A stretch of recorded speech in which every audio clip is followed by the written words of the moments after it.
right, shut up, students. I hope you have your syllabus ready. We're talking today about the commander decks of Secrets of Strixhaven. That's right, I've also brought in some guest lecturers. We've got all the way from Planar Project, it's Geek. And Geek will tell you about the dangers and the niceties of keeping spells on their plane.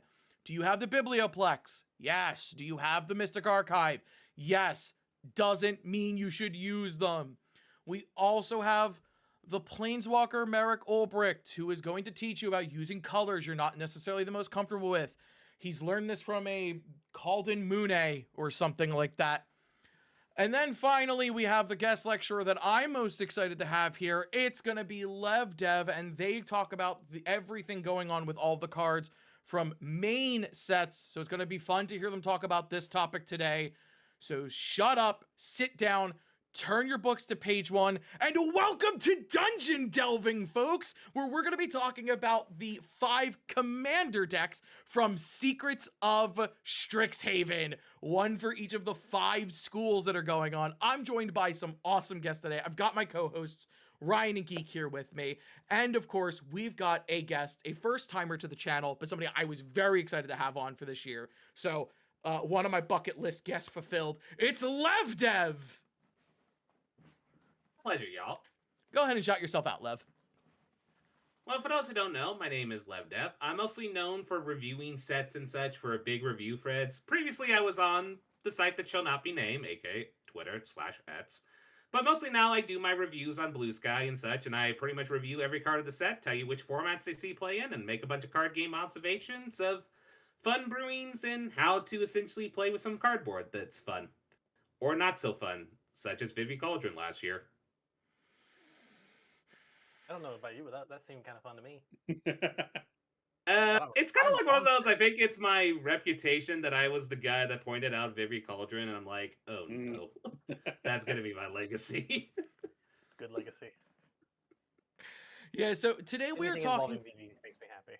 Well, for some people, or you could be me and have to watch as your family's blown away by a small guy with a large hat. So, as you can see, we're all sporting some different colors because we're representing different schools.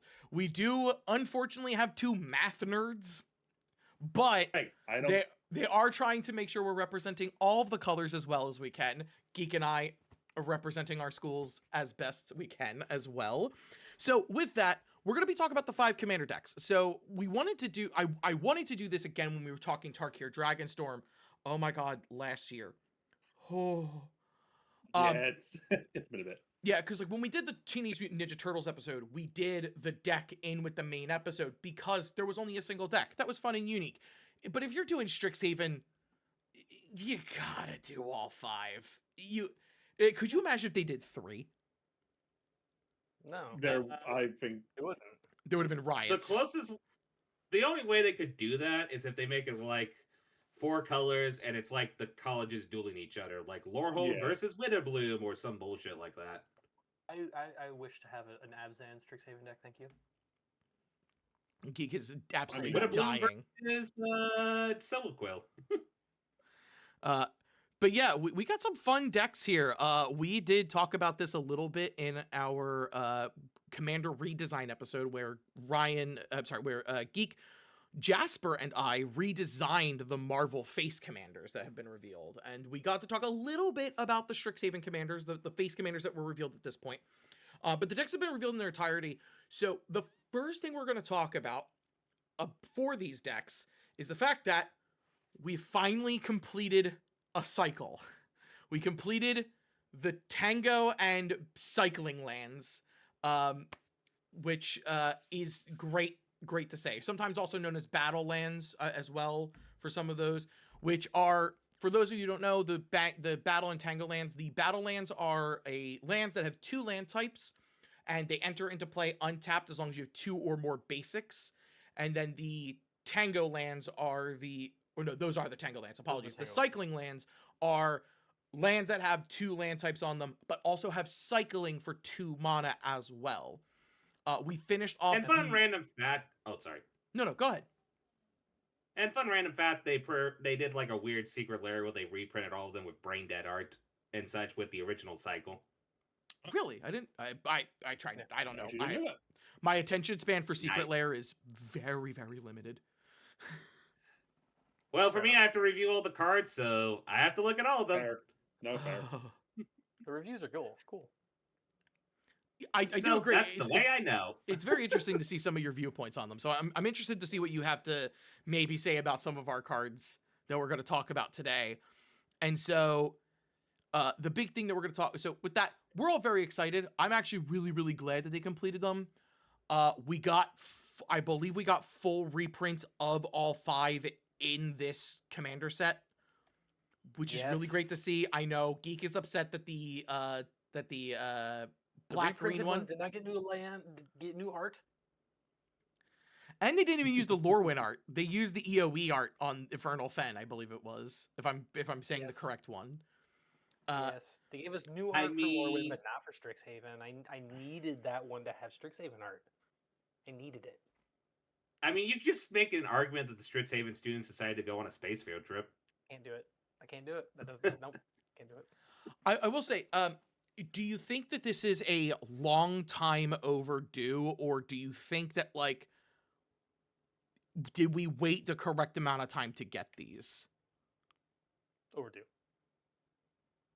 I am unfortunately in the same camp as well. I say unfortunately because I don't like to be argumentative, but like, man, these should have been done a lot Well, the thing sooner. is, the way these have been printed, they're not legal and standard. They're not. They're all in And to Commander be product. And to be So we fair, are being that's confused. probably a good approach because really, while it would be fun to have the Tangle Land cycle in standard, the cycle lands, unless you have a standard where cycling matters, like, oh, I remember original Ikoria standard where cycling really mattered for one specific deck. I guess I meant more for modern because I don't know if the original Battlelands are. as Oh, good I in see what one. you're saying. Yeah, you do play the Tangle Lands in modern, don't you? Possibly. I mean, you got shocks, so it's just an odd thing for me to not see them go Yeah. through a regular set. Yeah, fair enough. I think the biggest colors that care about these kind of lands are actually green and white, because those are the ones that are grabbing just by like land colors, like Claim Jumper in a white deck that's got the white black one now available to it. Oh my god, I've been praying for the white black one. It's Wizards, you're killing me. I love it when it says Hey, at least we got them now not for basic. Commander without a sweat. I'd say they were a little bit overdue, but on the other side of the coin, there are also other lands that you could say that are overdue. Battle Bond lands. Oh, yeah. No, that's fair. They should be in every precon. The fact that we got 2 in the TMNT set, I was like, that might be good looks for the future. I'm True. hoping. I think the problem is it's good for the future of Universes Beyond decks, but maybe not necessarily in universe sets, which Well, actually yeah. hurts a little more. I mean, now the question you have to ask yourself is, okay, with the Star Trek one, how do you make a luxury round in Star Trek? It's captain's quarters. Okay, we'll go with that. Yeah, you could go with a captain. Yeah, captain's quarters or yeah. Or Ryza.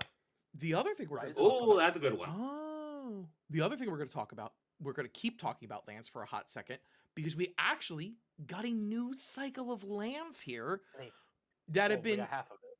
Well, yeah, we get half of it, or hopefully we'll get the other half in the near future. And these are just called the turbulent lands. I thought Editor, they were cinnamon rolls. but Cinnabon people, lands. yeah, some people have been calling them Cinnabon lands because the artwork has got like a Cinnabon like design They're all into it. swirls. But No, I just call it the Spiral Lands because, you know, they remind me of a certain anime horror. I mean, yeah. Spirals. Just I'll go. land. No, not going there. I'm calling them the I don't know turbulent what you're lands talking because about. all of them I am start with. blissfully unaware.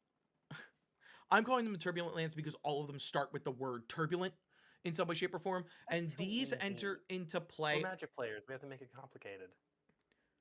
Yeah, that sounds about right. These are called the waltz mean- lands. Nice. I believe waltz is 8 steps, which is why I brought that up. I believe it's an 8-step dance, and these require your opponents They all have the same rules. They all have 2 land types. So Turbulent Moor, I believe, is the white-black one. And they enter into play tapped unless your opponents control 8 or more lands. This is cumulative, so it's not like a single opponent has to have 8 or more lands. Player 1 has 3 lands, player 2 has 3 lands, and player 3 has 2 lands. That is 8 lands, and this will now enter into play untapped. I am a big fan of these. I love these because these are budget. They're not super strong, but they're absolutely something that slots into like every single commander deck. And we need the rest of the cycle as soon as they can put it out. I Who wants like to bet it a lot. $1 that's probably going to be by the end of the year? I wouldn't be surprised. I wouldn't be surprised if we'll get into our theory crafting. We were actually legitimately talking about it a little bit before the recording started about Reality Fracture. And so I think we'll see the rest of them in Reality Fracture, if we're going to be honest. Statistically likely. Yeah, I say They have said they want to finish really. really fast. I will say the rest of the cycle could also technically be finished in Marvel. Boo. The commander deck color identities that were revealed do contain the colors necessary to complete the cycle. Geek's not a fan. So of in it. other words, we're going to get a Dr. Doom Demir Turbulent land. And we could get a Black Panther Wakanda. We could get a Black Panther Wakanda white green turbulent land. The problem is, we realistically would see 2 of them in the Fantastic Four deck. Mhm. Yeah. Would realistically be True. probably red, green, and white, blue, and Oh. Cap gets the white, red one. I go into how I feel about Cap being red, white, and blue in the Commander video. You should watch it when it comes out. But yeah, I think the Turbulent lands are great. I'm super excited about them. I love lands that are fun, and they can be as strong as they want, as long as they got weird ass loopholes. This is a weird ass loophole with a land that is fetchable because of its land types. No notes. Good job, Wizards. I think you should probably put the word strong but weird loophole pin that, because I think we're going to be saying that a lot during this podcast. Yeah. Right. That's definitely a possibility. One of the big things that drew us to Strixhaven, and so we'll start working our way into the decks. The one reason why we're actually going to be talking about these decks is because when we first went to Strixhaven, everybody was really, really, really excited about the fact that we were in these 2 color combinations that we knew and loved, but we were doing them very differently. White, black, caring about +1/+1 counters, out of left field. We were like, I'm sorry, we care about being strong? In what world? I thought I was supposed to die before I was even born. And so that's like a lot of things where here now it's like blue-red did keep the spell casting side of things, but now they cared about the size of their spell instead of They went tall instead of wide, rather than wide. which is very unique. So They went know that mortar, not machine gun, like spell sling. oh yeah. And the fun part here is these are all focusing on a specific archetype that they're doing instead. We do have I will say 3 of these decks focus on a card type, and the other 2 focus on a specific mechanic. So what we're going to do is we roll into this first one here. We're going to dig up a little bit of the past as we talk about the Lorehold College.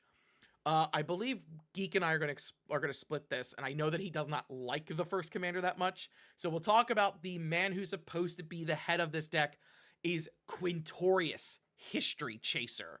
He's 2 red and a white for a 5 loyalty legendary planeswalker Quintorius. He has whenever 1 or more cards leave your graveyard, create a 3/2 red and white spirit creature token. +1, you may discard a card. If you do, draw 2 cards, then mill a card. And then -4, spirits you control gain double strike and vigilance until end of turn. Finally, Quintorius History Chaser can be your commander. We have not gotten planeswalker commanders in some time. I think the last time we got them was in Dom U. We may have gotten a one-off after, but I don't believe so. I think Dominaria United was the last one. Baldur's Gate Baldur's Gate, Oh, because we got yeah. Elminster, and what's her name? Boo. Tasha and Minsk and Boo. And Minskabo. Yep. So we got 3 there. Boy, have I seen that card way too much in Cube. Okay, so this is the last time we had a Darn. Planeswalker that was printed in a pre-con since Damyu. I'll correct my statement. He's kind of fun. I like graveyard shenanigans. So red white, because we've always been talking about like how Lorehold is like the let's dig up the past kind of thing, and you're like, when I think about digging up the past, I think about my graveyard. And then they were kind of just like, no, we care about artifacts. And I was just like, okay, I get it. You dig up artifacts. They did not hold back. They were like, oh yeah, you want a red-white graveyard? We will give you red-white graveyard. This is a fun way to do very it. refreshing thing in the last when we first went to Strixhaven to have Yes. that focus in red white, because normally red white you think, oh, weenies, go wide, beat everybody up, a little bit of burn, healing. Now we've got this, and this is great. I will say this with the Quintorius, it allows me to play with a card that I wanted to play with in a commander deck so long. Shenanigans! I love that card. I do love. That's one of my favorite cards. Like, I ran that in my Felden deck because the dredge is hilarious. Yes. So the big thing to point out about Quintorius, though, 2 things. One, he's made red and white spirits before. Making spirits for him is nothing new. The interesting part about him is the fact of him caring about the graveyard, and that's how he makes spirits. I also love the idea that this needs to be controlled. It is not the, did 5 cards leave your graveyard? Make 5 spirits. It's the, 5 cards left your graveyard? You get a single guy. But then the, no, 1 card left my graveyard 5 times. Oh, okay, then you get 5 spirits. I like the idea that there actually has to be some mechanical control to this. You can't just go as hard as you can getting cards out of your graveyard and get maximum benefit. I like that he builds a machine almost. I'm getting rid of 1 card per turn, which will give me a 3/2 every single turn. On the, this one time I'm going to use 3 effects to get 3 cards out of my graveyard, and now I'll have 3 3/2s. I can really appreciate that. Though, let's be 100% honest. We're not getting rid of the cards in the sense of, like, graveyard hate. We're ways to get rid of the cards with... Well, for me, the reason why I like Quintorius so much is because you can brew it kind of like a regrowth brew. And I like my regrowths with upside brew rounds. So, I like Quintorius a lot. Or Ryan's favorite mechanic, flashback. oh, I love flashback. Yeah. We'll talk more about And we that. can now... We'll talk more about that in the main set because Lorehold is the only one that got a returning mechanic as something that is their school mechanic. But honestly, flashback just fits so well for them. It Oh, does. Exactly. And this set definitely focused more on the instants and sorceries version of Magecraft. Even though I don't think there was any cards with Magecraft this time.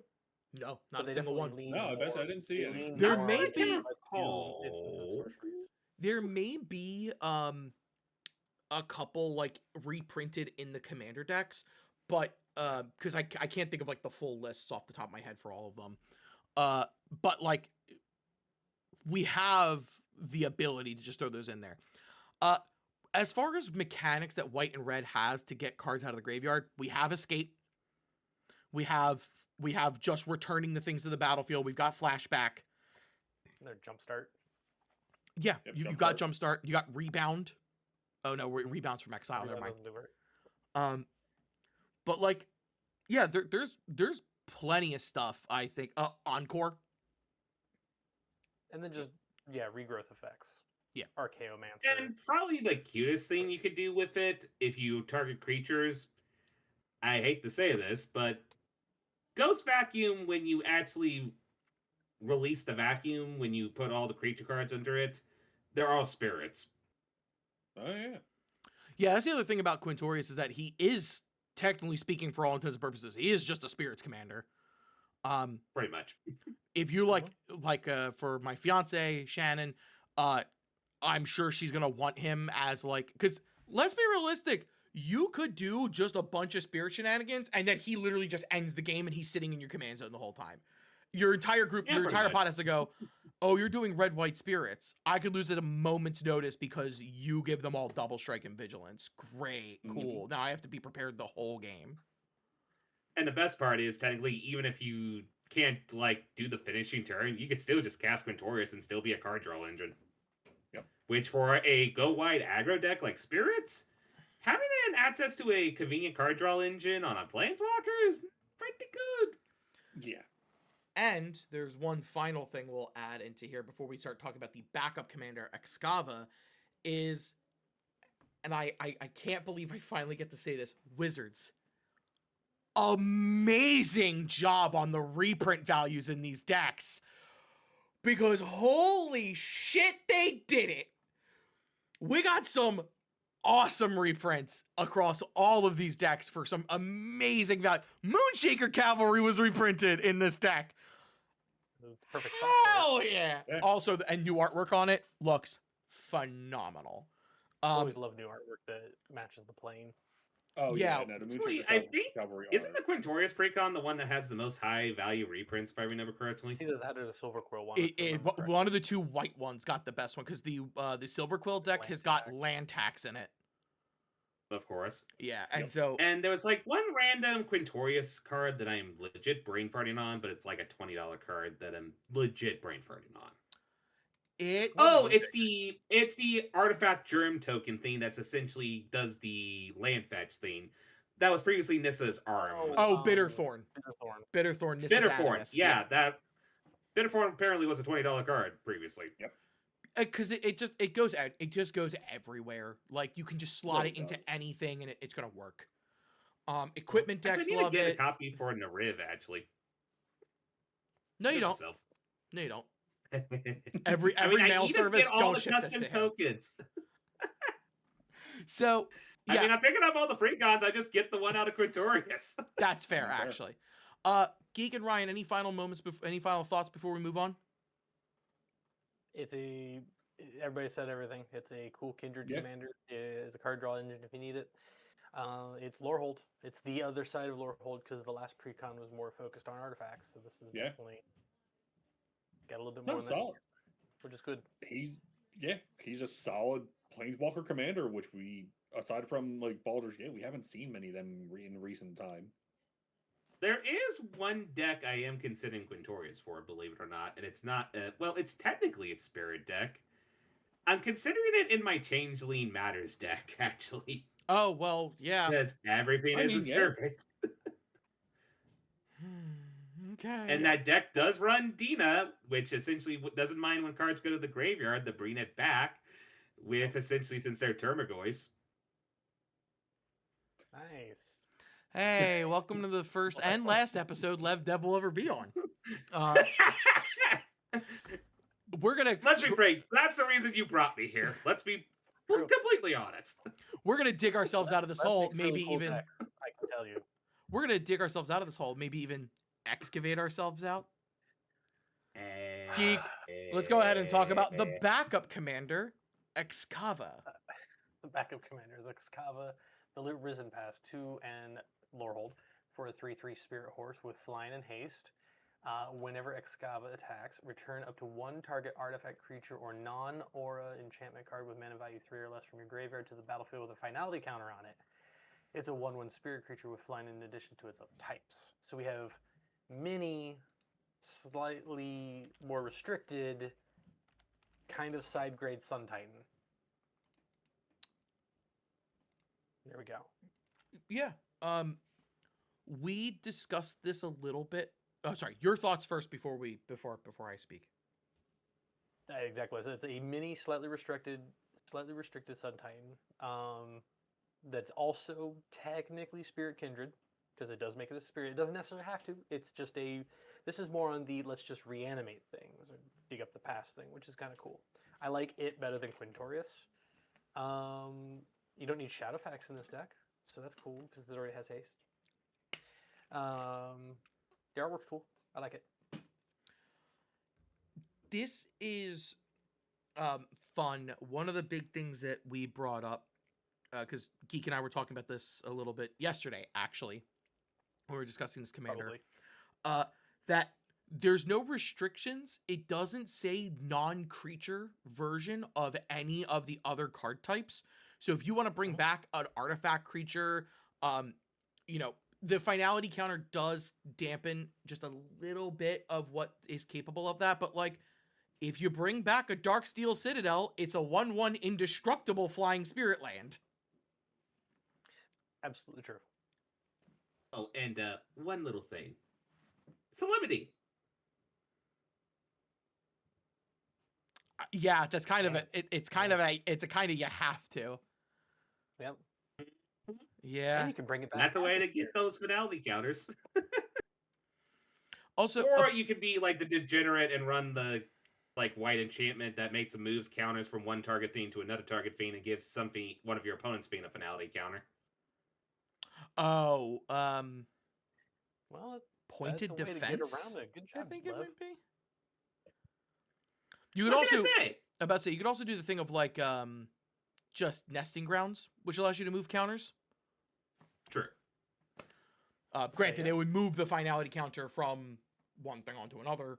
Another thing you do with this is the summons. Move it onto one of these spirit tokens because you don't care about them anyway.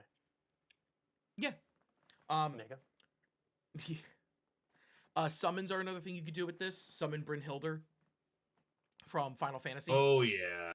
Mm. Or So- summon Bahamut. Bahamut's unfortunately a little too Reroll. high in the mana cost because he's mana 9. Yeah, I forgot it's 9. Yeah, you're right. Scratch what I just said there. Yep, still Sun Titan. Yeah, no, but like, Still Sun Titan. yeah, but you could do things like, there's also Valgavoth's Lair that is an enchantment land that you could do for things like this. That's a good one.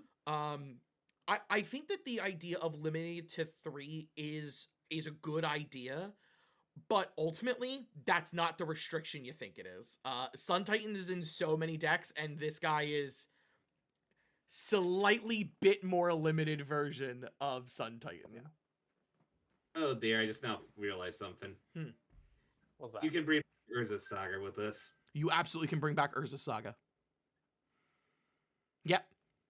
Did you like fetching that artifact? Did you like your opponents being upset about it? How about you do it again? Monster. God. That's my brain when I think magic. I think about the silly stuff. This also As I this said, does make not good bring decks. it does not bring back non-aura enchantments, correct? True. It brings back non-auras. It cannot bring Non-auras. auras back. Okay. Because I was like, you know, also getting around hexproof and shroud with things like oh hey, here comes back minimus containment. Your thing's just a treasure now. No. No, But can't do that. you can bring back your Grasp of Fate though. True. And now it's a 1/1 spirit creature. Yep. Yay! Or just Vanishing Light, I It's guess. got shenanigans all over it. Yeah, it definitely does. I could see that being a lot. I will say that Quintorius is the more short game commander, which is weird to say about a planeswalker, where Excava is definitely the long game. That's the I'm playing the long game because I'm gonna outvalue you. Yeah. Rye, you anything that. to say about Excava? No, honestly, you all hit the nail on the head. So I'll So just be repeating what you already said. now, when we talk about our favorite cards from the sets, from the decks, we are always going to go in the order of Lev, Geek, Ryan, then myself. I'm last, like I always should be. And so we're going to go ahead and start off with Lev. Lev, what is one of your 2 favorite cards? We're going to talk about 2 of our favorite cards from each one. These are not necessarily ranked in any order for us. They could be for the person so that we'll read them in that order. So we're going to go ahead. We're going to read one of our favorite cards. We'll discuss it and go in that order. And then when we're done, we will talk about what commander we would prefer to play from the deck. I have to bring up that exact wording because Geek was Geek for a lot of those. Hey, Mhm. I put it to 1. Changed my mind. You did. Lev, what's one of your favorite cards from this deck? Well, I think one of them, I always like ones that can provide shenanigans, and I feel like we gotta talk about this free drop Spirit Warrior. It's called the Spirit of Resilience. It's 2 and a red, and it's a 2/2 that has, whenever one or more cards leave your graveyard, put a +1/+1 counter on this creature. Then you may have this creature become a copy of an artifact or creature card from among those cards until end of turn. Oh, sweet baby Jesus, you can do some silly shenanigans with this, because it's technically like a clone effect, where once you do your regrowth effect, you essentially make a token copy of either any creature or artifact, as well as just constantly getting it buffed. But there are some really degenerate shenanigans you can do with this card. Like, for example, let's say you're playing an upgraded Quintorius, you play your Spirit of Resilience, you do the plus, and then you mill, say, oh, I don't know, an Ulamog, the one that shuffles back into your library when it goes to the graveyard. That is considered an instance of it leaving the graveyard. So Spirit of Resilience then becomes a temporary copy that can attack of Ulamog. Just Geek leaning into the camera even closer. And Geek's Oh, like, I beg I'm your listening. pardon. I beg your finest pardon. yep, that's the way I it didn't would even work, think because of when that, you... and that's why you're here, Lev. Of course, the fact that it also does artifacts as well, there's a ton of really good artifacts in general that you just don't mind to essentially, once they come back to your graveyard or from eating method, like there's a lot of like artifacts that have like a way to bring it back to your hand or stuff like that that can be value in general. Like I can't think of any off the top of my brain, but like let's say for example you put Duretti in this deck, like the mono red Duretti. Goblin Welder. Goblin Welder as well. So then once you do your Goblin Welder trigger, you then now have, say, let's say, for example, you Goblin Welder a Metal Worker from your graveyard. Now your Spirit of Resilience is a temporary Metal Worker. Like, there's a lot of stupid shenanigans you can do with Spirit of Resilience in the right deck. Oh, dear God. There's a lot you could do with it in the wrong deck. And the artwork's really good. The Oh, artwork yeah, is the artwork is fantastic. amazing. Oh yeah. No, the thing that made me laugh is when I pointed this out on Blue Sky, and I was like, well, it ain't the first time a lady with swords brought Eldrazi to a plane. And a red-aligned lady with swords brought Eldrazi to a plane. Red, white Yeah, line. exactly. That is true. She's also white-aligned. Yeah, this is Spirit of Resilience in canon is Nahiri. We got it. Wizards, we figured you out. Kind of looks like her too. That's her spark that was stuck Yeah. in the Hedron. She could turn into a rock. She was trapped in a rock. It makes sense. So yeah, that's a wild ass card. That's a wild ass card. Geek. Anybody have? No. Please go ahead. I was going to say, did anyone else have any thoughts with Spirit of Resilience stuff other than what I pointed Now out? I have thoughts, but you already voiced them, and I'm like interested. Yep. Oh yeah, exactly the same. No, it is a solid card. I just also this thing. Why aren't you in black or green or blue so I can put you in my self-mill deck? Stop it, you No, can't have all the why? colors. It's so that you don't return back your phage to your hand and make it into a phage. But I wanna. Also, that is also the thing. This thing is mono red. So, like, if you have a deck that has mono red that does graveyard shenanigans, it easily slots in there. Oh yeah. I don't run Jun decks. No, not me, never. The I mean, Steel as I Chair pointed Union would out- like to ask. I mean, as I pointed out, the Duretti that can be your commander. Yeah. Yep. Oh, God. Nice. Geek, how about you? I think Lev and I share one of the cards, so I'm going to do my other one. It's Advanced Reconstruction, which is a class for 3 in a red. The first level is at the beginning of your first main phase, mill a card, then exile a card from your graveyard at random. You may play the exile card this turn. I love exile things, so yay. When you level it up, which is 1 in a red, whenever 1 or more cards leave your graveyard, this class deals 2 damage to each opponent. I love hitting you in the face with things. This is great too. 1 in a red to go for level 3. Spells you cast from anywhere other than your hand cost 2 less to cast. I love every level of this thing. It does everything I want to do. Yeah. Great card. It's a geek card. Perfect. Sorry, I'm having an aneurysm. I was trying to stop it. So, I've yeah. got like 5 decks this could go into, I think. No, but like this card's just fun. Also, casting cards from anywhere. Guess what, folks? Your commander's from somewhere that's not your hand. And this costs, correct me if I'm wrong, it's 3 in a red to cast. Yep. And then it costs 4 to get it to level 3. So you could just very much on the next turn just get it to level 3, provided you didn't use treasures to Yep. get it out. Like, this is one of those classes that's like aggressively costed, and you're like, this thing does stuff at every single level that is relevant to whatever deck you're putting it in. I don't I even. mean, use- I've I already don't- seen people. Oh, sorry. I've already seen people talk about putting this in their 13th Doctor Commander deck, since that has Exile Matter shenanigans. War Doctor would Thaldorn, like this. Prosper. War Doctor wants Mhm. to see your location. There's a lot of. Three. I'm thinking just like a lot of red decks in general, just because red's version of card advantage is exile off the top. So like, if you just take the 2 turns to get this to level 3 for it to start doing its thing of discounting your mana, honestly, I can't blame you. The rest of it's just kind of gravy. And I hate to say this, but this is a card that I'm probably going to buy a single of for Nariv. Since Nariv exiles a crap ton of cards from the top of their library with each different token, so I'm going to get all those spells discounted and shock people. I have Automaro, First the Desire, and that is a partial wheels deck. So it's the, I'm not going to discard because I want to. I'm discarding because we have to. You don't understand. So yeah, I'm very excited about this card. I will also be picking up a single of this card for my Automaro deck. Rye, first off, any opinions before we move on to you for your first card?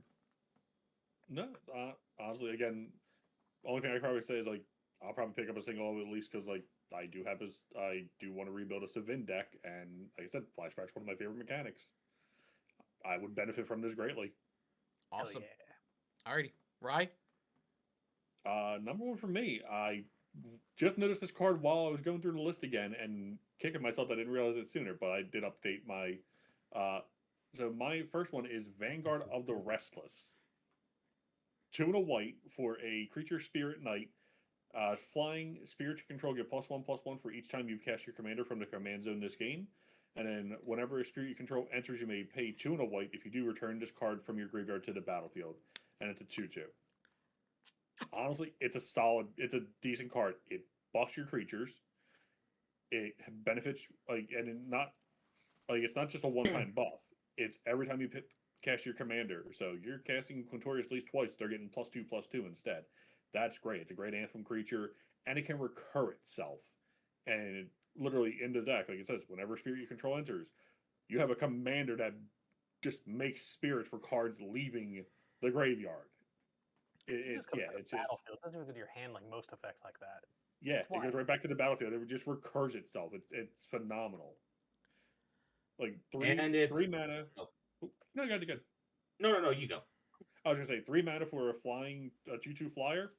It's not aggressively costed. But again, anthems for your creatures, and it recurs itself. Like I kicked myself for not realizing that this card was in the Lorehold deck sooner. But yeah, the thing I was just going to point out is like with the card I was pointing out with Spirit of Resilience, when you return this card, it triggers that Spirit of Resilience, so now you have 2 lords on the battlefield. Yep. Oh, did you And cast now your let me commander treat twice? Now yourself. you get +4/+4 across your spirits. Yep. This also can go in a Millicent deck. Yes. Oh Yep. yeah. Yep, oh yep, yeah. yep. Millicent would like Oh. this too. Okay. And because that clause does not say non-token spirit, it just says when a spirit. That's true. Yeah. It doesn't care about if it's token or non-token. And it's got cool art. I'm gonna It say does. that. I a lot. actually love the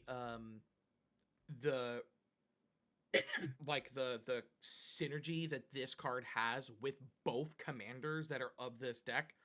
Because if a card leaves your graveyard, let's say you flash it back, like Faithless Looting, you flash back Faithless Looting.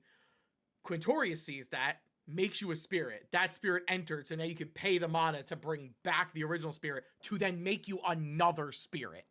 Mm-hmm. Oh, Yeah, you'll have made Yep. you'll have gotten 3 spirits for whatever spells you were using, and then Excava brings back something as a spirit. So if you do the whole thing of like, hey, I'm gonna, the one I brought up, like, oh, I'm gonna bring back this Darksteel Citadel as a 1/1 indestructible flying finality counter spirit. Oh, that entered. I'll tap it to use its own mana. It doesn't have haste, so you wouldn't actually be able to unless you had something that would give you haste, but that's besides the point. You're in red white, you'll have it. Yeah, right. So I'll I mean, tap Pete's it sakes, for the we have mana. Enduring Courage. This is true. Yeah. I'll tap it for its own mana, tap 2 more, and bring back this spirit now. And now I have a flying indestructible pumped spirit land. I'm very excited. Yeah, this card is like when I was going through the list and I saw this, I was like didn't fully read it. And we were sitting here, I read it, I'm like, okay, that goes on the list. That's actually one of my favorites because it also cares about Kindred, and I love Kindred. Mm-hmm. Sorry, I now realize I was making a joke of just saying Enduring Courage, but that actually works in the deck because when the dog dies and comes back, it goes to the graveyard and it comes back, so you make a spirit token. Jeez. Oh no, the puppy! Where'd you come from? I'm his owner. Come back to me! So we're going to go ahead and move on to one of my first cards, and we'll have to talk about a new mechanic because both of my cards have got these new mechanic on it. So we're going to talk about Lorehold Archivist. 1 red and a white for a 3/2 creature dwarf wizard with dwarf artificer with first strike. At the beginning of your upkeep, if there are 3 or more artifact and or creature cards in your graveyard, this creature becomes prepared. Prepared as a mechanic, it just says, while it's prepared, you may cast a copy of its spell. Doing so unprepares it. Prepared is a new mechanic that came through in Secrets of Strixhaven. Some of these creatures have got instants and sorceries attached to them, and when they are prepared, they can cast the spell that's on their card. By paying its mana cost and following its timing restrictions as normal. It's nothing crazy. This is kind of like playing almost like an adventure, but you have to go through extra steps to be able to cast the spell. And if you'll notice, this thing can re-prepare itself. So you can cast this spell multiple times during the game. The spell it has is Restore Relic. 2 red and a white for a sorcery. Exile target artifact or creature card from your graveyard. Create a token that's a copy of it. Now, unlike with Excava, that ain't got no limits of what it can bring back. You want to bring back Moonshaker? Let's do it. You want to bring back a Sun Titan that'll then bring back something else? Let's go. It does exile the card out of your graveyard. You can do 1 copy. You think I care? Let's be frank. Yes, you do make 1 copy, but we're in Boros. Do you know how many token doublers you have in Boros? Do you know how many Elspeth, Eldrazi are in Boros and could put cards that are in exile back into your graveyard? Oh, shut up. I'm just saying, Lorehold would have studied the Eldrazi. Let's be real. I mean, actually, they but probably that is actually pretty cheeky using the process mechanic. That is actually pretty cheeky. Yeah, you're just like, oh, your card's in exile. I'll never see it again.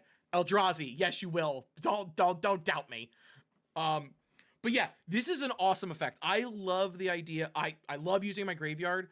And while, yes, it does hurt to exile the card from your graveyard because, yes, while I brought up you can absolutely use an Eldrazi to put it back, how many people are actually to do that?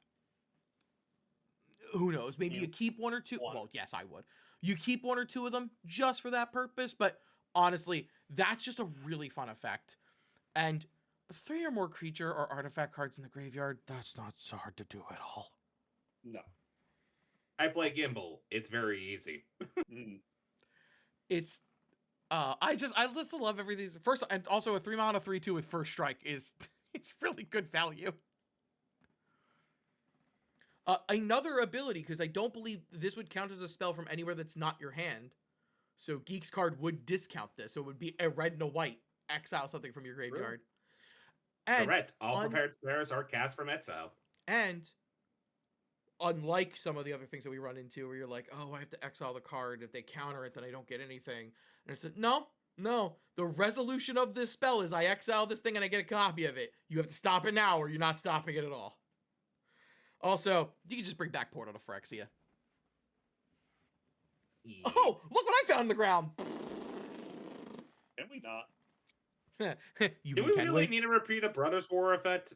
Do we really need to repeat Urza and Mishra accidentally finding the portal? In Tanuk, so it's okay.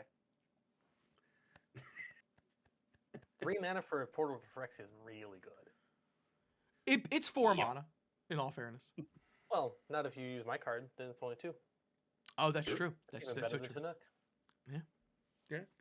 So as you can see, Oh, Geek better and than Chinook. I are giddy. So let's go ahead and let's go back to Lev for his second favorite card. It is he, him for I think pronouns. it's the same as mine. Yes, he, him. Perfect. My second favorite card is, and this one I had to choose because I realized I accidentally choose one that you guys already chosen, but I wanted to choose something different to make sure we can talk about a lot of the cards. Don't worry, we're going to get to the other card, and I'm going to be geeking out when we get to that specific card, but you know it when you see it. But the one card I'm going to talk about that I think it's really good, Fateful Tempest. 2 and a red for a sorcery. It has Counselor's Dilemma. Oh, a goody mechanic. Let's see what we're all voting for, everyone. Starting with you, each player votes for past or pleasant. Very flavorful. You mill a card for each pass vote. Then this card deals damage to each opponent equal to the total mana value of cards milled this way. Then you exile the top cards of your library for each present vote. Until the end of your next turn, you may play the exiled cards. So you essentially get a mini combustible Gear Hulk that's a sorcery spell. This And is my also, second if favorite your card in opponent D&D. decided to not, if your opponent decides not to do that, they're like, okay, we'll give you the exile draw. You can exile draw up to 4 cards, which then get discounted by the one discount spell we were talking about previously, enchantment. So, yeah, it's just either you're going to deal a lot, and the thing is, you don't even mind about the cards going to the graveyard because you're playing a Boros deck. Yep. You're going to bring those back anyhow. I love Council's Dilemma. It's one of my favorite things ever. No, I'm right there with you. Council's Dilemma, I did in the past try to make a very niche themed type deck with Kendrick the Returned King, where it was any of the cards either had to have Council's Dilemma or Will of the Council, basically any type of voting cards. And then like the creatures were like themed creatures, like what you would see like in a King's Court, so like a queen, a jester, I feel like basically like yeah. I may revisit that deck. I never did bring it to fruition. It never did see the tabletop, but having that fun niche kind of deck with but more with Council's Dilemmas, Will of the Council cards coming out, I might revisit it. Nice. My ass hurts thinking about this card. There's no dilemma. It's just pain. I mean, proof. It's like, oh, do we let them? Do we have them mill? That's Do why we it's a have dilemma. them exile? Like, what's gonna be worse? It's not a dilemma if both cards end up me getting kicked in the shins. It's a dilemma for you, not me. I mean, now imagine if we found a way to give this spell Storm. I'm playing this There's in ways. Gall's deck. I'll have Storm with it. It's fine. Yep, there's ways. Oh, that would suck. I would stare that person in the eye. I'd put a pistol with a single bullet and go, spin the chamber. We're playing this the real way. Either I win or you do. No, honestly, this card sounds like so much fun. I will 1,000% be picking up copies of this so I can play it in my honestly, decks. Honestly, I know you have are. it too. because the randomness that it provides is amazing. Yeah, that's why I love it. I'm like this is random. Honestly, I would put this in Yidris, even though it's like I play Cascade. It's like, oh, Spin hey, the I Cascade wheel. into Fateful Tempest. All right, people will vote, and it keeps going. Let's go gambling. Literally. Oh dang it! Oh dang it! Oh dang it! the person at the person who played the spell just hears jackpot noises. Yep. All right, It's Geek. What is That was your mine. that was That- your that- other favorite card? Yeah, Okay. Geek and Lev That Dev is share. a It, card all over it. it was this close to being on mine as well. So then, Rye, let's go ahead and talk about your second favorite card from this. My second favorite card is Relic Retriever. It's 1 in a red for a creature spirit monkey with first strike, and at the beginning of each end step, if a card left your graveyard this turn, create a treasure token. A little 2/1 with first strike, not bad. Honestly, the funny part is like what sold me is because like I had just no, you know what I'm gonna. I just recently seen the Mario movie, and like the spoilers if anyone hasn't seen it. Sorry, by the time this video comes out, this movie's been out for a few weeks now. It just made me think of the little monkey when Toad and Peach were trying to get to Ukiki, I think is its name. Yeah, Ukiki, I think is the name of it, and it stole Toad's backpack, and they were chasing after. I just laughed my ass off at that point. No, the problem is this card reminds me of one Mario movie, and you know it when I say it. Oh. Inky. It also, like, this is kind of fun. Getting the extra value of getting treasures for cards leaving the graveyard, especially in a deck like this, is like that can't be understated. Oh no, yeah, like it does give you an additional mono. Even if you do put them back to your hand, you're getting value for that. Oh yeah, I mean it is restrictive because of the way it's worded. It says it's a card, so it's not like it can. Like, even if you have multiple leave, you're still only getting one treasure. Correct. Yeah. So, The point that I brought up in the beginning was that this deck is about controlled amounts of cards leaving the graveyard. You don't ever, unless it's going to win you the game, you don't ever want 3 cards to leave your graveyard at the same time. Right. You want 3 instances of a single card leaving instead. Right. Which like obviously, like probably better for red anyway. Yeah, and you're in Boris, like as we mentioned, like with the token. If you have ways to make tokens of this, like obviously then each instance of them will trigger as well. So like, it is useful. And 2 mana for a 2/1 with first strike, not too bad honestly. Like first strike honestly helps keep it alive. Yeah, completely agree. That brings us to 10 token doublers. Well, yeah, turning 1 treasure into 3.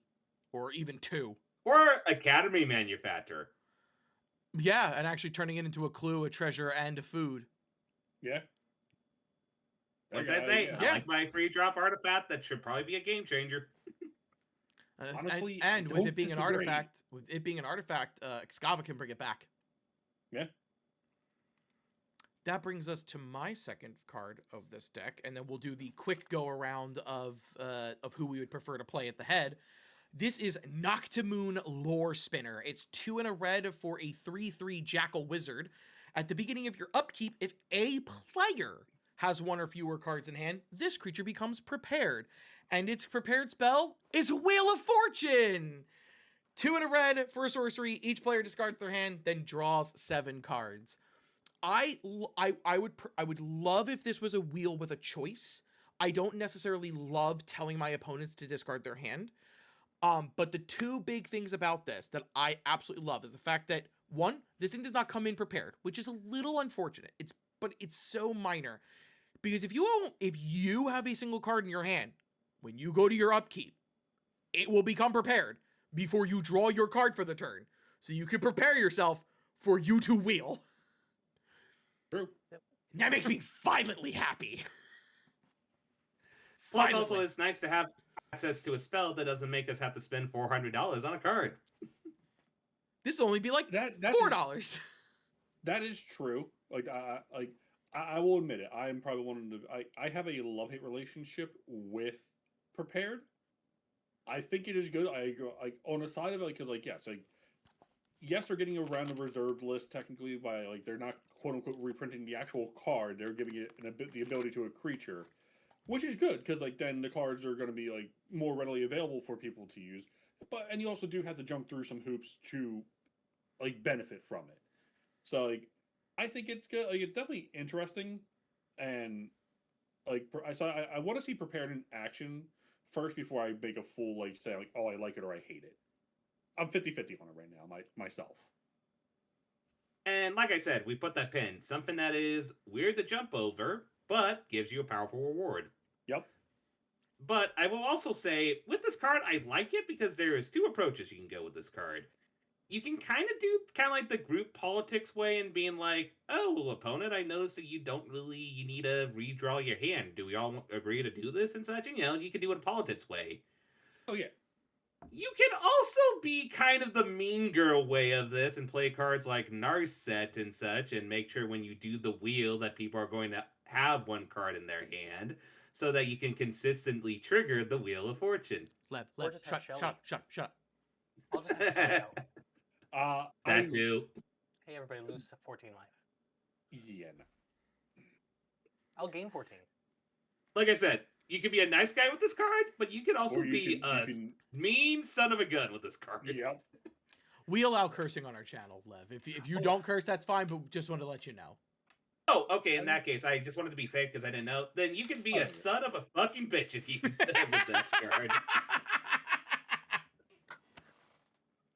Another fun fact, since this is our first of the monocolored prepared creature spell cycle thing, they are all from other planes in Strixhaven. They are all guest lecturers, so they are on Strixhaven, but they're not from Strixhaven, which is kind of cool. I actually asked that, and then I found it in the article, and I was like, ooh, I can use these for my Planar Project decks. I was about to say, Geek, the question for you then is, when you do things like Planar Project with cards like this, where you're like, hey, they're very clearly from another plane and they're on Strixhaven, does this open you up for more build possibilities when you would do things like this, or does it close it off? I would include these in a Strixhaven deck, because they are guest lecturers at the time. Now, would you also include them in an Amonkhet deck?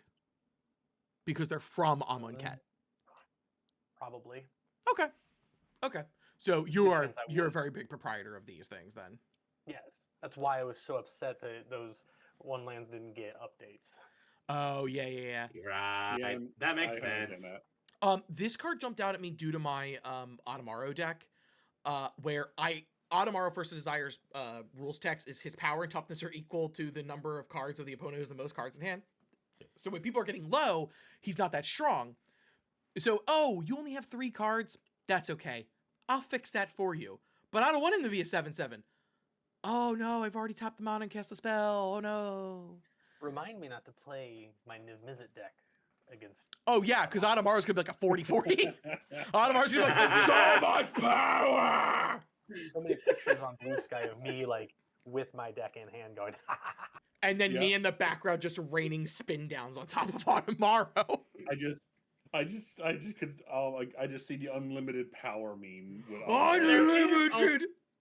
Sorry, God. There is also one thing we need to point out with this card, which now it's not going to be that relevant with this one since you do have to do the prepare shenanigans for it and such, like, the one card in hand.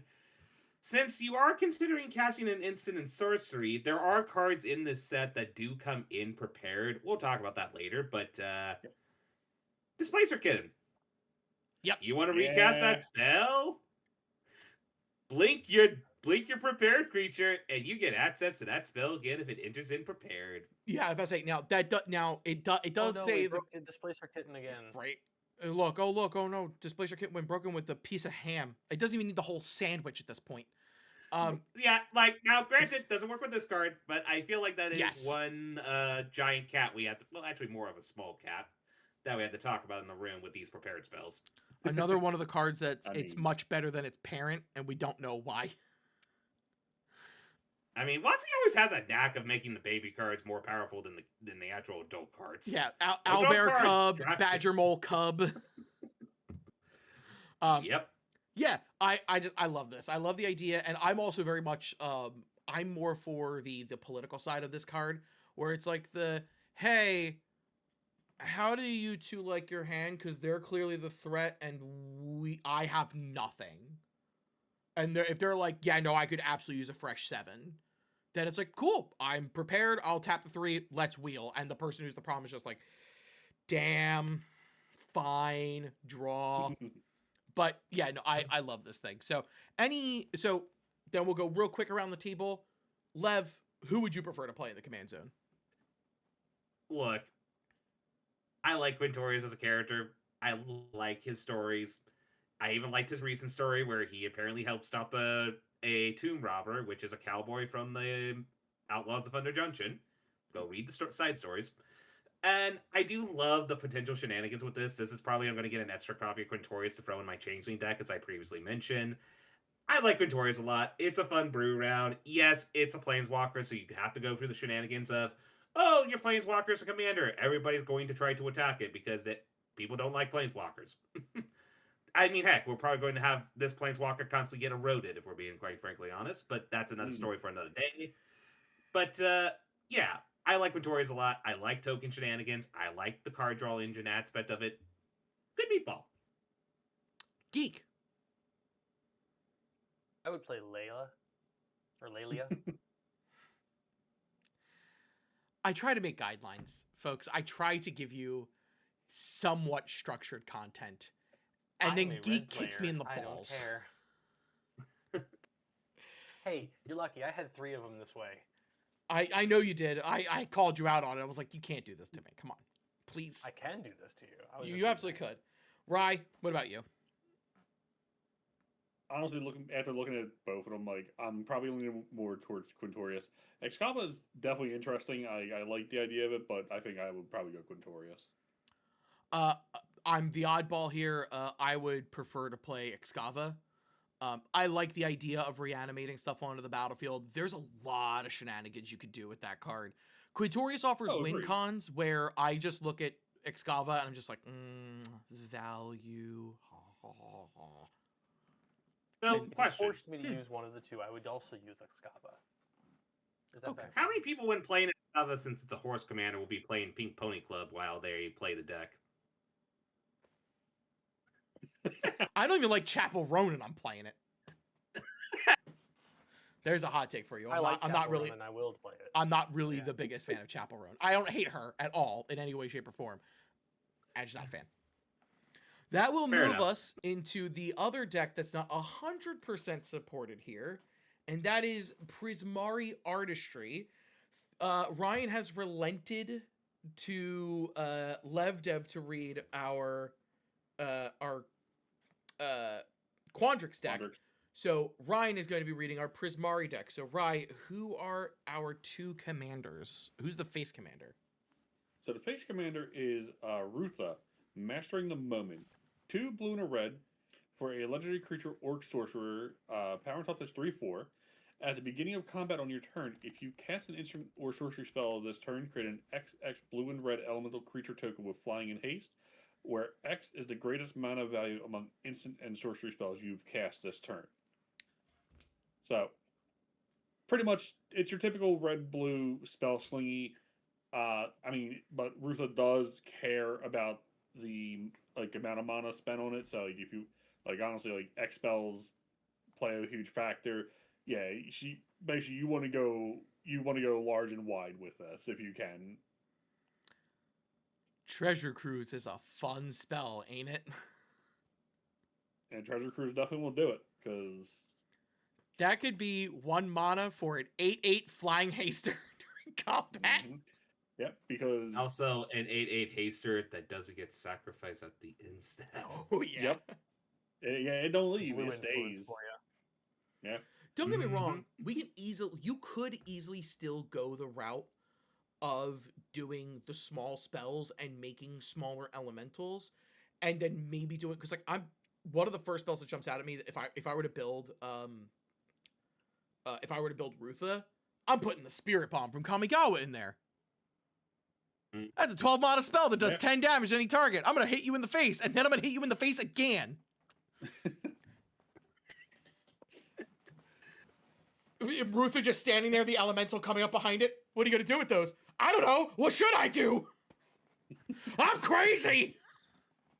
Though I will say, if you are going to go the small minigun approach of casting a bunch of smaller spells, you got to put in cards for example, cards that make it where your tokens can become different fiends potentially, like Moonlit Meditation.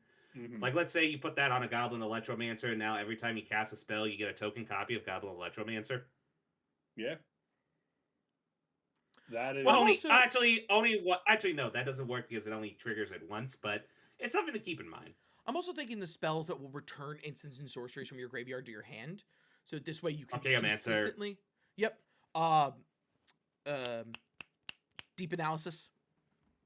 I almost called it by the name I normally call it, which heads up for the audience. I normally call it Deep Anal, but who doesn't? Let's be real. I don't. Because you're weird. Rutha's fun. Geek, Lev, anything on Rutha? It's gonna be fun, Commander. People are going to do the classic. Okay, it's kind of like it's standard with beans. It's okay, what spell can I cast at a huge discount that still is a hard mana value, so I make a big chunky token?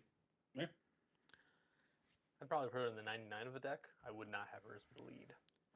Actually, Yeah. I want to see the flip side of that. I'd love for the idea of you to tax everyone's spells, including your own, to make them cost more, because she cares about the amount of you spent to cast. Didn't she? True. Oh no, that I'm The thinking main Opus. Care- set cares about how much you Oh, no. cast. That's No, right. no, no, no, no. Oh, yeah, we're thinking about Opus. Sorry. I'm thinking about Opus. Yeah. Apologies. They actually, for these precons, they kind of they went back to the older mechanics for a few things. like Yes. The pest. Yeah. or the Nostalgia original and pest such. versus the new pest. Yeah. And then they care about the mana value in this deck versus Opus, which cares about how much you spend. I mean, Arenicus's Vile Duplication is a spell It is. Yep. that will get can you make 2 clones of 4/4s. Rufa. That's And- actually and probably the other way to Yeah. run this, is run the big instant and sorcery spells that make clones. So this way you're going like if you want to go the middle ground, like, hey, here's this 4-mana clone spell that's going to make a copy of Rutha. Okay, now I go to combat and both Ruthas will trigger and I'll make 2 4/4s of flying and haste. And then if you can get to those big spells at the end, you're like, by the way, my 4 Ruthas will make 4 8/8s with flying and haste. And you don't even have to copy Rufa. Like, for Yeah, example, true. if you already have a big 8/8 on the battlefield, Rites of Replication, copy multiple copies of that 8/8, that's gonna finish the game. Or, Oh, yeah. or a Harmonic Prodigy. Ooh, or Octavia. Yeah. Living Thesis, because she can just turn them into Oh, 8/8s. So you can Yep, cast the small Octavia. spells and just make the small ones big. So there's a lot that Yep. Rutha could do. I'm excited. But I would be lying if I didn't say that, Rye, I'm way more excited about the second commander, even though it's got a lobster's tail, and I'm deathly afraid of crustaceans. Actually, I don't think that's a lobster's tail. I think that's a fish tail. You know what, Rye? I'll tell you this. Here's my one for the episode. It's way too fucking close. I don't like it. Let's talk about Muddle. Yep. So next, the backup commander is Muddle the Ever Changing. Same mana value as Rutha, 2 red and blue, blue and a red, for a legendary creature, Elemental Otter Shapeshifter. Not changeling, surprisingly. Whenever you cast an instant or sorcery spell, Muddle becomes a copy of up to 1 target non-legendary creature you control until the end of turn, except it has Myriad. I love Myriad the is a- weird shit. I love it. It is Muddle's fun. Oh, Muddle is also a 3/3. Long. Yeah. Yeah, not for long. Yeah, the 3/3 doesn't technically matter depending on what you copy. And I will say this, we know that one of the people who worked on, I think it was the leader of the commander decks, was Daniel, and it's like, oh yeah, Daniel has an otter in the set. Makes sense. Has a Kamigawa card we'll talk about later, and also has an otter. Yep, Daniel worked on the set. Rye, what do you think about Muddle? Since you read the card. Muddle's interesting. Generally, it's not the type of red and blue I would play. I do lean more towards Rutha's type of play, like caring about like the instant sorceries and everything, like just slinging the spells and all that. But Muddle's something different, like that. I am intrigued by it. Like I would not say no to trying it out. Just because like seeing Myriad in red blue is not something I'm used to. I can tell you right now, I love Muddle. That crazy little bitch. I would absolutely run this as a command. I love that little shit. I read this card and I went, I'm so upset I built Magnus the Red. I'm so upset. Put 'Cause- Magnus in the 99. There you go. You're fine. That's true. Actually, he works. But you know what I'm copying? I'm copying Wizards of Thay. That thing already Yep. has Myriad. So I'm giving it Myriad. Oh yeah. Myriad I'm going to stack. swing this at you, and you each get 2. 2 And then I'm gonna words. cast instant. 2 Yeah. words. Hole breaker. Correct. No. I was trying to have No. fun. I was trying to do tap dances, and you're just like, yeah, but what about arson? No. Like, It's like, oh, we're gonna have a fun one. No, I. Hey, at least I didn't mention Blightsteel Colossus yet. I was also That's thinking, me, Yeah, I'll true, do true, that true. later. I was also Ah. thinking, Ulamog's Pathbreaker, I think it's called. Oh yeah. Yeah, Yep. I'll mention again. yeah, the one that can't be blocked unless the creature has like, oh, it can't be blocked by like 3 or more creatures. Ulamog's Pathrazor, I think is what it's called. Yeah. Yep. Like, and this thing can slide into any deck has blue red in it. Muddle fits into so many places. Spoiler warning: I'd play Muddle without even another thought. Yeah, Muddle's probably going to go in my Niv Mizzet deck because I can make copies of really funny things. No, that makes sense. Also, I will say there's only one thing that I think they missed with this card. They should have called it Muddle the Mixture. Yeah, or the Mixer. Yeah. Yeah, I can understand why you would say that. I do believe these are the mascots of the students that are leading the decks. So it's fun to know. Yeah, Geek hates puns. I don't know why. Unless they're geology puns. That rocks. I'll give you a pass on that one. That's So- nice, but don't take it for granted. And Shit I put up with. That's on camera. I'm not editing that out. I just missed a shot from a trash can that's right here. It's in camera. I can't pretend I didn't just miss that. Fuck it. We're moving on. There's my second one for the episode. I took Ryan's. Lev, what's one of your favorite cards from this deck? well, I think this one's pretty easy. I like making token shenanigans, and there is one we are going to talk about my take on the prepared cards. We got to talk about the Lizard Wizard Inspired Sky Painter. Lizard. Blue and a red for a Lizard. flying 2/2. Lizard. Oh boy, I just watched that movie Lizard. like 2 weeks ago with my nephew. Wizard. That movie is fun, but boy, does it go dark pretty quick. But You know what's even Besides better point. is that Lev doesn't know that Ryan hates that meme. oh, sorry, Ryan. You're good. You Ryan didn't can't know. leave Geek now. know. Geek knows. And you can't leave. Anyway, continuing on with the card, it is flying 2/2, and it's when this creature enters, and whenever one or more creature tokens you control deal combat damage to a player.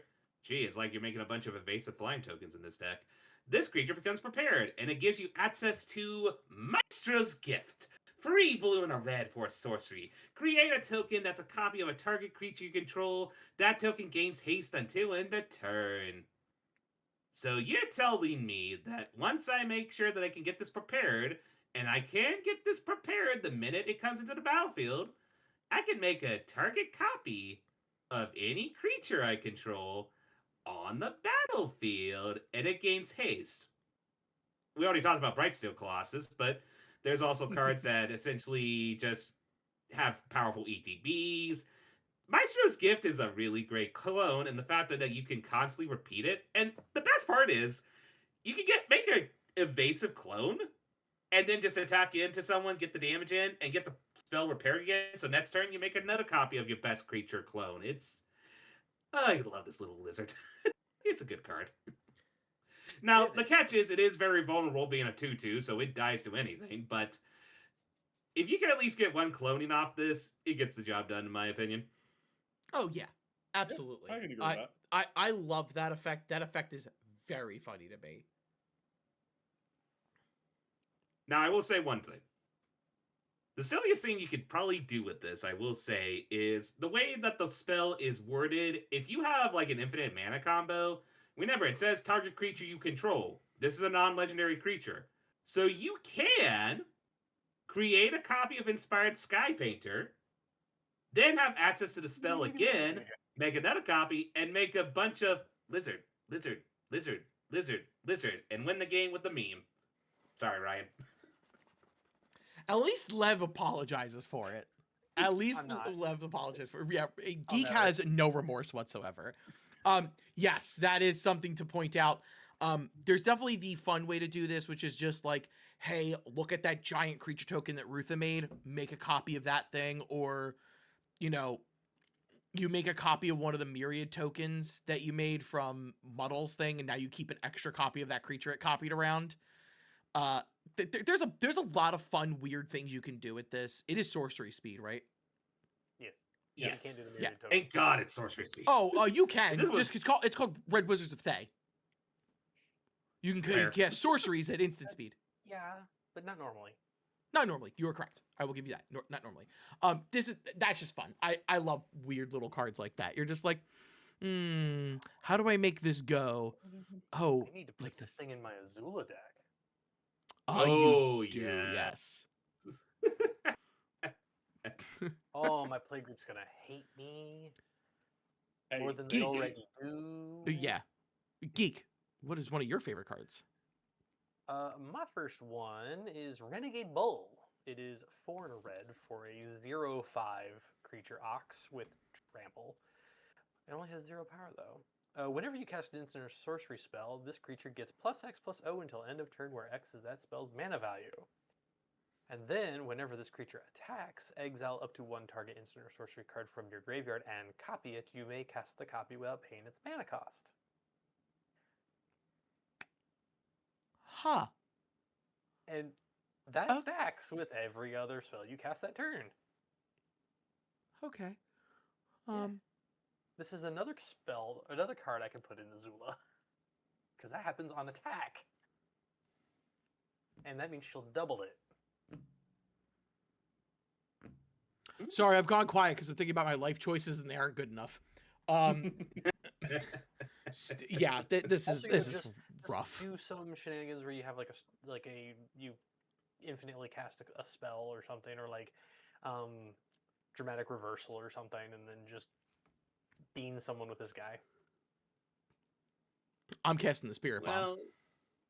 Well, I mean, if you want to be degenerate, put this in a Rakdos deck. Make sure you cast a higher spell, and then one of these spells be Tainted Strike. See, this is why we have you, because you're a Yep. monster. Oh god. You take the pressure off of me, because normally I'm the monster.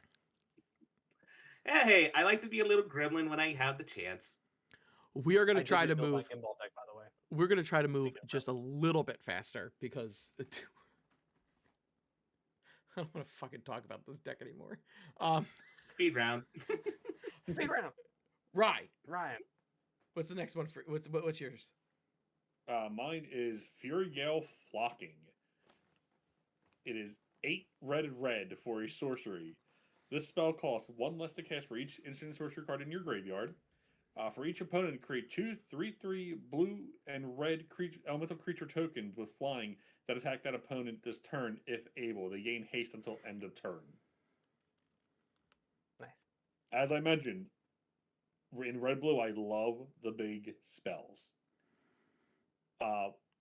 While this card is not a red or blue spell, in my original version of my Jeskai deck, which was an Elsha deck from years ago, one of the ways I would win the game is I would use Stormherd. I believe actually Stormherd is 10 mana, and getting all those flying Pegasi, and I combo that with Perforos, and yes. All right, we have a third monster. Got it. Cool. I don't hold back. That deck I didn't hold back. I won with that deck a lot. This spell at least you have to swing the tokens at that opponent.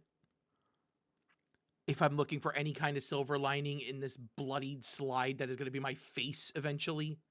Yeah, basically, it's like if you have all your opponents are still in the game, you're getting 6 3/3s with 2 of them going at each of your opponents. And if you have Rutha, you're also getting a 10/10. Yep. Sorry. 8/8 or 10/10? No, 10/10. It is 10 mana. Alrighty. And it gets reduced by each instant sorcery card in your graveyard. Yes, please. I'm going to talk about a fun card. I don't know how if I butcher this name, I'm so sorry. I apologize about nothing. Leitmotif Composer. Said it correctly. I did. Okay, cool. It's 2 and a blue for a 2/2 human bard. It says whenever this creature deals combat damage to a player, draw a card. Whenever you cast an instant or sorcery spell with mana value 5 or greater, create a token that's a copy of this card. And has an activated ability of 2 and a blue. Creatures named Leitmotif Composer can't be blocked this turn. This has got some real fun shenanigans. I already know what Lev's about to say about the shenanigans. I wish it worked the way I thought it did. It does not. You Oh, can't throw no? this into Cauldron. No. Because the way it's worded, technically, it does check the name of the creature being Le Motif Composer It copies. doesn't modify it when you. It put them doesn't on the modify it in this case. Because the way it's worded is creatures named Le Motif Composer can't be blocked this turn. Now, there is a shenanigans where you can technically, if you put this in like another token-based deck and make a bunch of, let's say, for example, you put this in a Jeskai deck and you make a bunch of spirit tokens, you then can throw Lumate of Composer into the cauldron and then target your token creature, and then all your specific token spirits can't be blocked. So there is shenanigans like that. And yes, of course, I'm going to be the guy that points out the Soul Cauldron combo shenanigans. Like, let's be frank, that's one thing I'm known for. It's I don't know, it's just fun to me. I like the idea that like, oh, here's 9 of them. I'm gonna pay 3 mana. Okay, so one of them can't be blocked? No, none of them can be blocked. Now deal with the music. Vicious Mockery. Yeah. Yeah, Yeah. and they have cool hair. Lev, what is your second favorite card from this deck? This one's going to be hard because we kind of went through all the really good cards, and I'll give you the one I was considering because that is your second favorite card. So I'm going to give this a nod to the factor that of all the dual lands that we kind of needed, is it dual lands? Completing the is it dual land cycles, aka the Coastal Peak, the Scorched Geyser, and of course the Turbulent Land. Red Blue always love their dual lands, and I think that is kind of my favorite because I play Gimbal. I will take all the dual lands that are budget or really good dual lands I can take. So having access to those lands, as well as also the Quandrous ones, but we're talking about is it shenanigans. So I think a lot of these decks really, really want their colors and like need them as often as possible. So definitely can see why you're high about them, because I am too. But good pick there, definitely. Geek. sometimes you just got to come in landy. I'm in the episode Anyway. there. My second one is also a red card. What a big surprise. It's Prismari Pianist. It is 1 red for a 2/1 Djinn Bard. It's got bards on bards. Whenever you cast an instant or sorcery spell, create a 1/1 blue and red elemental creature token. If the spell's mana value is 5 or greater, make 3 of them. So it's young pyromancer, but a little bit better. Which is That's just good. fun. That's just fun. Just nice, fun, cool thing to have. More blockers for my Slinger deck is really good. Now, imagine putting a Moonlit Meditation on that and then casting a high-cost spell and making those free token copies into the Pyromancer pianos. Yes, that would be cool too. Oh god. Oh god. Oh no, I'm hyperventilating. Hold on. The paperwork on that's gonna be shit. Mm-hmm. Just some sweet music. You didn't tell me it was horror music. or the basement music from Resident Evil 1 Director's Cut. That is a cut that only a certain number of people are gonna know. But if you've played it, the director's cut of Resident Evil 1, when you go into the basement, has got the worst music I've ever heard in video games, because you walk in to like this basement kitchen area and it's and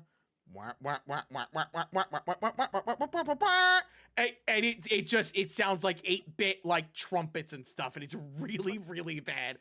The first time I ever did it, I had to pause because I couldn't stop laughing. Nice. But good choice. That spell scares the shit out of me. It's gonna beat the crap out of me, isn't it? When I'm not paying attention, I'm gonna be like, oh yeah, okay, whatever. Play your piano. Yep. Go on, Billy Joel. Oh no, Billy Joel's fans are beating the shit out of me. As long as it's not the Mario 64 piano, I'm good. Rye,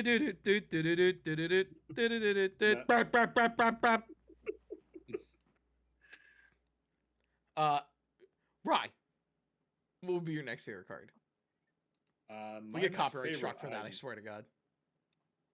We shouldn't. But my next favorite, I may mispronounce this as well. It is a Durger Focus Mage. 2 and a blue for creature Jin Monk. Instant and sorcery spells you cast cost 1 less to cast. Whenever you cast an instant sorcery spell with mana value 5 or greater from your hand, this creature becomes prepared. So again, like I said, I'm 50-50 on the prepared cards. The prepared spell on this creature is Brain Geyser. So 2 blue and X. Target player draws X cards. Man, I didn't like you playing the game anymore, geek. Draw the rest of your Niv Mizzet deck. I will die happy. I mean, I will be fine with that. I have seen this man when we were at MagicCon Atlanta last year. I have seen this man like literally Self-immolate. Yep, literally. His entire deck was in his hands, and he was just looking at me smiling. I'm like, I just look. I'm like, deck did the thing. He's like, it did the thing. I'm like, good. If I die with my deck in hand, I'm happy. I don't care. Yeah. TMZ's reporting Geek Beardly just Wow. what a pull. I will say this: I do like how this is balanced and sort of not balanced at the same time, because in the sense of, oh, you have to cast a spell of 5 or greater, that should be pretty hard. Until you remember, oh wait, your instant sorcery spells cost 1 less, so only thing you have to cast is like a 4 mana spell, and you get your Brain Geyser. Because the creature doesn't care about the mana you spent; it cares about the mana value of the card. Mhm. Yep. And also, Brain Geyser could just be cast for 5. Yep. So it just re-prepares Which then itself. re-triggers it again. Yeah. And we haven't even talked about the shenanigans. Hand to be prepared. Oh, it has to be Oh, prepared. good Okay. catch. Okay, phew, good catch. Watching designers, they know what they're doing. Most of the time. Okay, there we go. Yep, there we go. There we go. That was the 6.78% of the time. That's a good percentage. We can round it up to 87. Okay. Alright. Which Uh, works. So, Frank, you're going to probably be drawing into the new 4 mana, 5 mana value spell and re-trigger this again. True. So my second favorite card is I loved this card because the very first time I got to talk about this card with the Geek and Ryan, Geek was just like, Geek read the first sentence and went, "That's fact or fiction. I don't care." And I went, No, keep reading. And then he went, Oh. This is I also, first off, I love fact or fiction effects. So I famously do not like that card. I hate that card. yeah, I like it. So abstract performance. It's 5 and a blue for a sorcery. Exile the top 4 cards of your library in a face down pile. Then exile the top 4 cards of your library in a face up pile. An opponent chooses one of those piles. Put that pile into your graveyard. Look at the cards in the other pile. You may cast a spell from among them without paying its mana cost. Put the rest in your hand. I love this. Would you like to play a game? Hey, don't worry. You'll always lose. I love spells like this. I think they're just so silly and so much fun. I love the guessing. So do you have the extra turn spell hidden or revealed is the question. So first off, that's the one route you can go. I'm gonna be putting a copy of this into my Sidisi Brood Tyrant deck, where I'm like, okay, you might not see a creature card. You might not see a creature card here, but do you see a creature? But do you think there's a creature card in the face down pile? Which one do you really want to put into my hand or let me cast for free? Oh, the face down one? Yeah. Oh, yeah, you were right. The creature was in here. It's Hogak. Thanks, friend. You got Hogak. Yeah, you got Hogaked.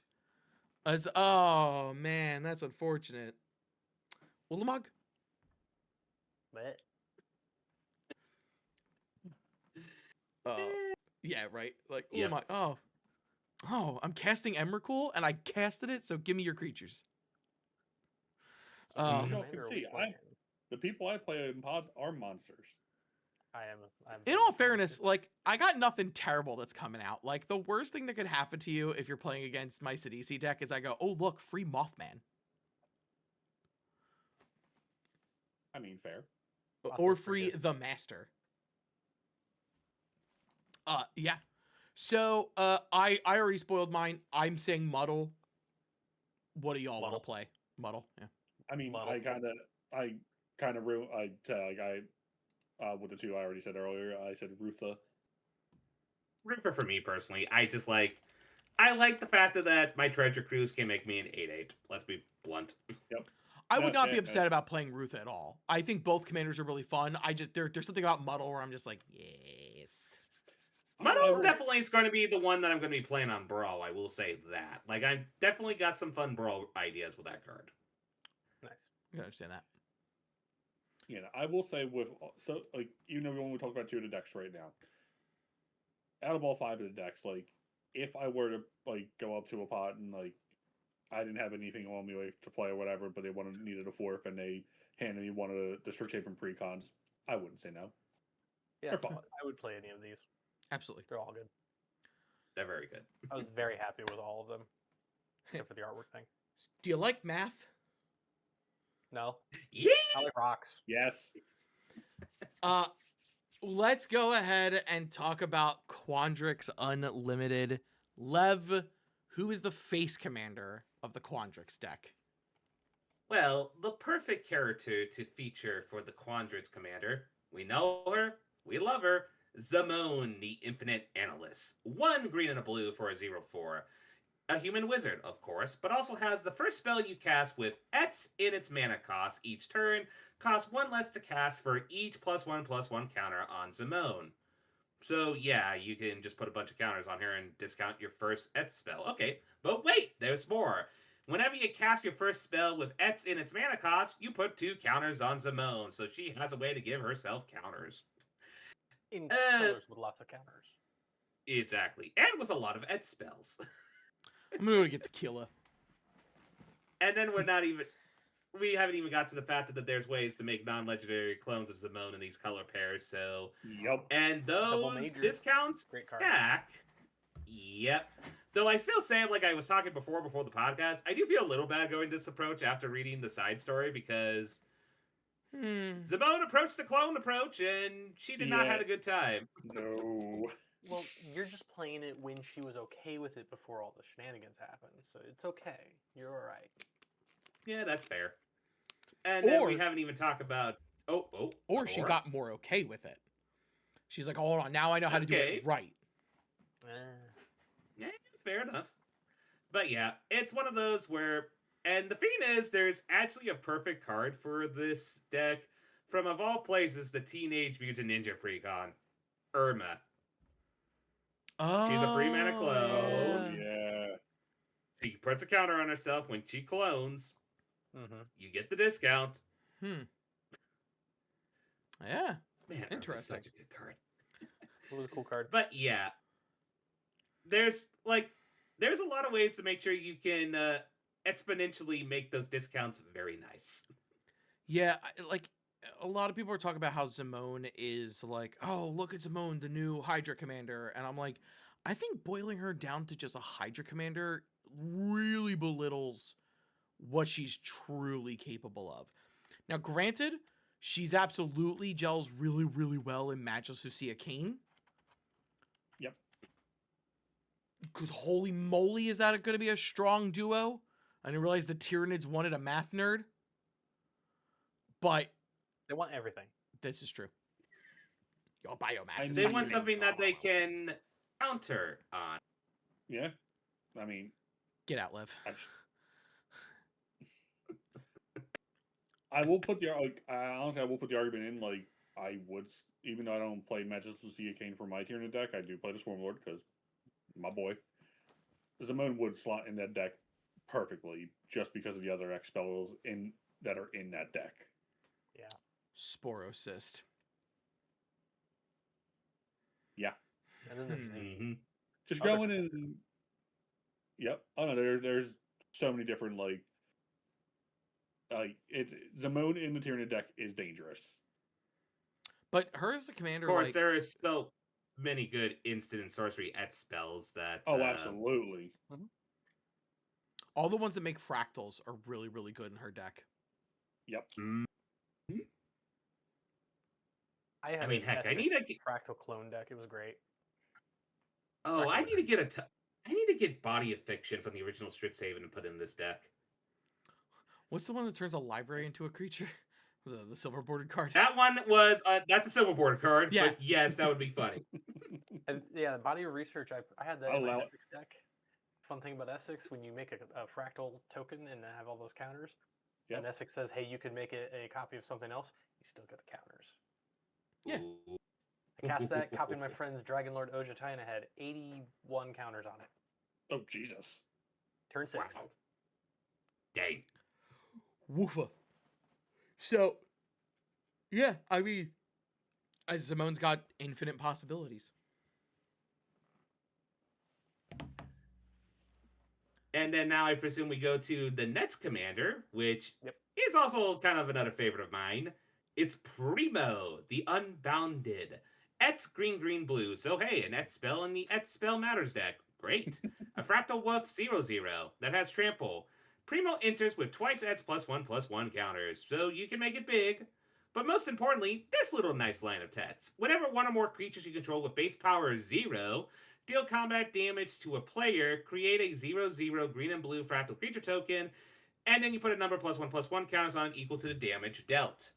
Now, the reason why I do like this a little bit is that I am actually considering this for Gimbal of all things, because all the Gremlin tokens I make in that deck are base power 0/0.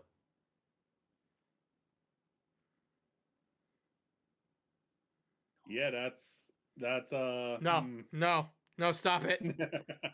Stop it. Now, And we, this is the Hydra commander. Straight up. yes, Oh well, yeah. Like Simone, Absolutely. yeah, sure, she absolutely is. Primo is just like, I see things that have 19 heads and 0 power. Or he's just a fractal commander. Hey, that too. Too. geek, Yeah. shut up. Actually, I was talking I with Ryan. mean, somebody's going to play this with Mistborn Hydra, make a crap ton of landfall triggers, Yep. and have fun. I actually was talking with Ryan. You know what the funnest version of this deck is for me? Defenders. That does work. I mean, yeah, Defenders does work. You have to be careful with That- it, but like, it's funny. I'm making fractals. How? By hitting you with walls, because you hit a wall that was a math test. I hope you like shapes, bitch. Geometry up in this. What did you lose? I lost to architecture. I mean, you do need to have good math to do good at architecture. God, now I just want to make blueprints. Oh, All right, let's go ahead and talk about some of our favorite cards from this. Lev, let's start off with you. okay. Should we get the elephant out of the room? Let's get the elephant out of Yeah, the room. let's get the elephant out of the Yeah. room. Yeah, folks, this is going One to of be a my hell of a favorite cards conversation. in this deck is Yave Maya Bloom Sage. 2 and a green for a creature, Dryad Druid. 2/2. That seems fine. Oh, at the beginning of your end step, you put a +1/+1 counter on a target creature you control. Okay, that's nice. You buff one of your creatures. Then, if that creature has power 7 or greater, this creature becomes prepared. Oh, we've been seeing some cool prepared spells. What's this one? Channel. The Prepared Spirits Channel. For context for people, Channel is a banned spell in Commander for obvious reasons. But thanks to this card, we now have access to a channel in Commander. Do I need to say anything else? No, don't worry, opponent. I'll put the bullet in my own head. Geek, this was on your list. Yes. You can go first. But it's okay. Or I'm sorry, love did it. Lev go? I apologize. It's Lev's. I was having an aneurysm. I blanked out. I was also very much geeking out over the card, so go ahead, Lev. Lev, you're on. No. I already did my initial geeking out. You do a little bit geeking out, and then we can complement our geeking out.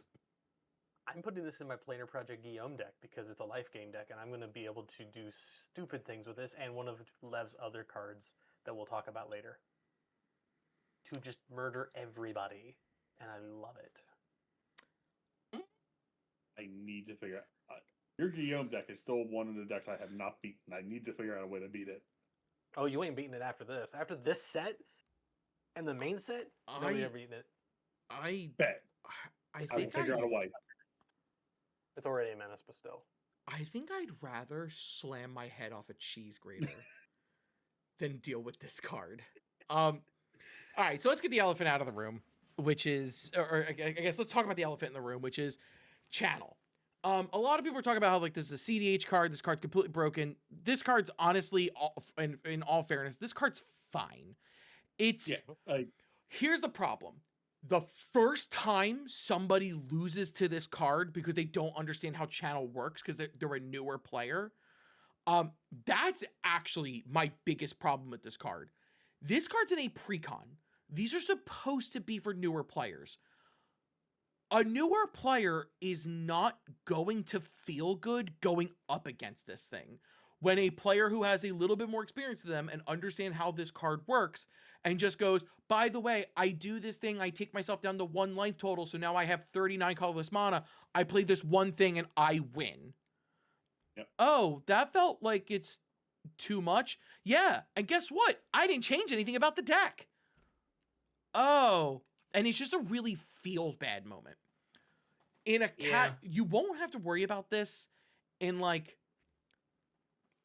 CDH. If you're in CDH, you don't have to worry about this.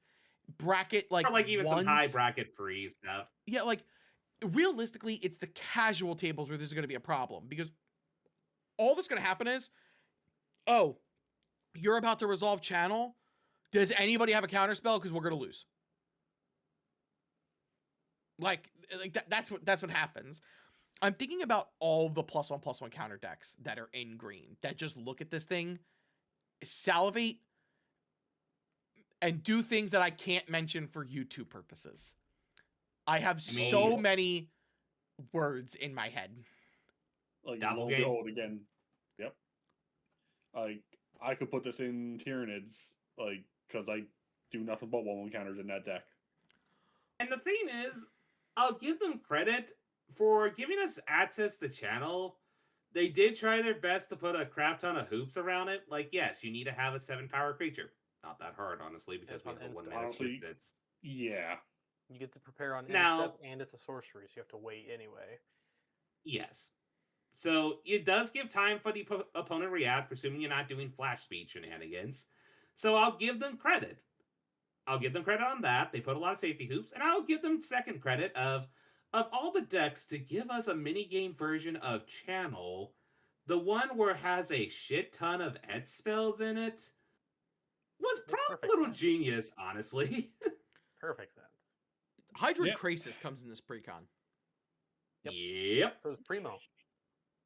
So you get get myself down to 1 life, and I'm going to cast Primo with X equals 39. Well, I'm more so thinking with Hydroid Krasis, you're going to get back half the life you spent. Yeah. That's true. That's very true. Or even more with another card, but we'll talk about that one later. Oh, yeah, that's true. That's true. I think it's the one I'm thinking of. This card, I originally when I saw this card, I was actually pretty upset because I was like, why are you going to do this to the entirety of Commander? Because this, unfortunately, is also going to be one of those cards of like well, I mean, you'd always just put that card in there.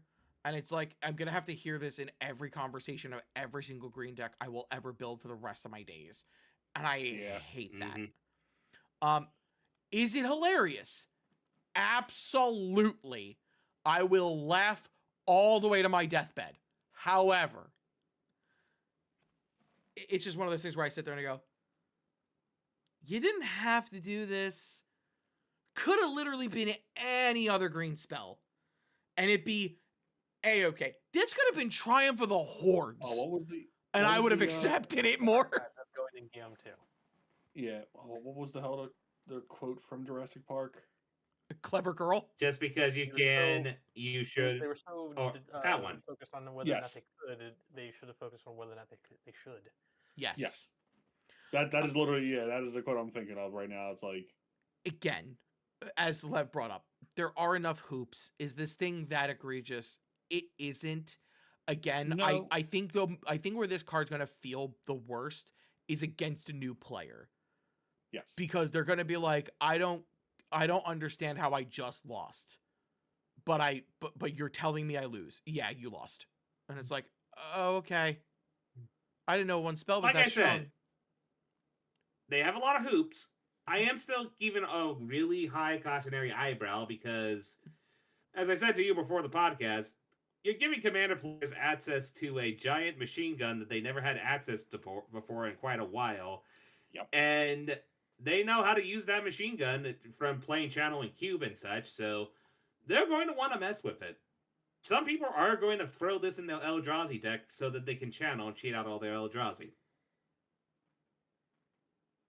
Yeah, there's definitely gonna be. It's gonna be. It's a slippery slope with this one, but I don't. Is it the worst that they could have done? Absolutely not. There's worse things they could have actually put, but it definitely still it is definitely a feels bad card. Like at least for the new players, any experienced players should be realized. Like we'll be able to realize like, oh, you're going for that. All right, I got to kill that thing fast. The or other just gotta remove. You gotta kill a player for fast. Yeah, we'll talk Worse is about the removal magnet. yeah, we'll talk about the Yes. mythic cycle that's in the main set that does spells like this. Because there's one that's worse than this in the main set. And we'll talk about that when we get there. And that one super goes into what Ryan was talking about of like you technically didn't break the rule you set, but man, did you bend the bar really freaking far. And that was part of my reason why I'm 50-50 on the prepared cards. Because again, yes, it is like Wizard has come out and said, quote unquote, the reserved list will never be reprinted again. And the card itself, the lone card will never be reprinted. They bent the rules enough to where it's like, hey, these are back in Commander, but we didn't reprint the card, so the value is still there for the other cards. Yeah. It's slippery. It's a slippery slope. People are gonna look at me like, why do you care? You don't play Commander competitively, or like, I'm like, it's more so. It's not that I care that they did it. It's just it's a matter of respect. It's like, if you're gonna say you're never gonna reprint the cards, that means there should be no new iteration of the card, period. No matter which way you look at it. Outside of like silver bordered or unsets. So You want to put it in an unset? Go for it. What do I give a shit? But even those are still legal. But yeah. Hey, at least we didn't got the ones that people memed on the web constantly of like, oh, a Fopter that prepared and makes a Black Lotus or some shtick like that. Yeah. So yeah, we'll talk about that when we get to the main set. We're gonna move on to I think we said all there is to really say about this card. Yeah. Is it really terrible? No, it is gonna be feels bad the first time you lose to it. You're gonna go, God damn it! Of course I lost to it. I'm gonna feel great when I win with it. Yeah, no, when you win with it, you're gonna be the I loaded the Barrett 50 cal. What happened? It had a drug mag and a full auto trigger. I made an X39 doppelganger. Yep. Oh, honey, what happened? I put my dick in my hand and I didn't stop. Sorry. The unhinged moment had to come out for this card. Geek, what is your favorite card? That's probably getting cut. It was going to be the Blue Mage, but I changed my mind. Owlin Spiralmancer. Ooh, I like this card. Blue for that one is a good one. 3/4 Bird Wizard with Flying and Vigilance. Whenever you cast your first spell with X in its mana cost, each turn, you may copy it. If you choose new targets with a copy, you may choose new targets with a copy. That's just doubler. That's just fun. Good stuff. You cast that Hydra, you get 2 Hydras.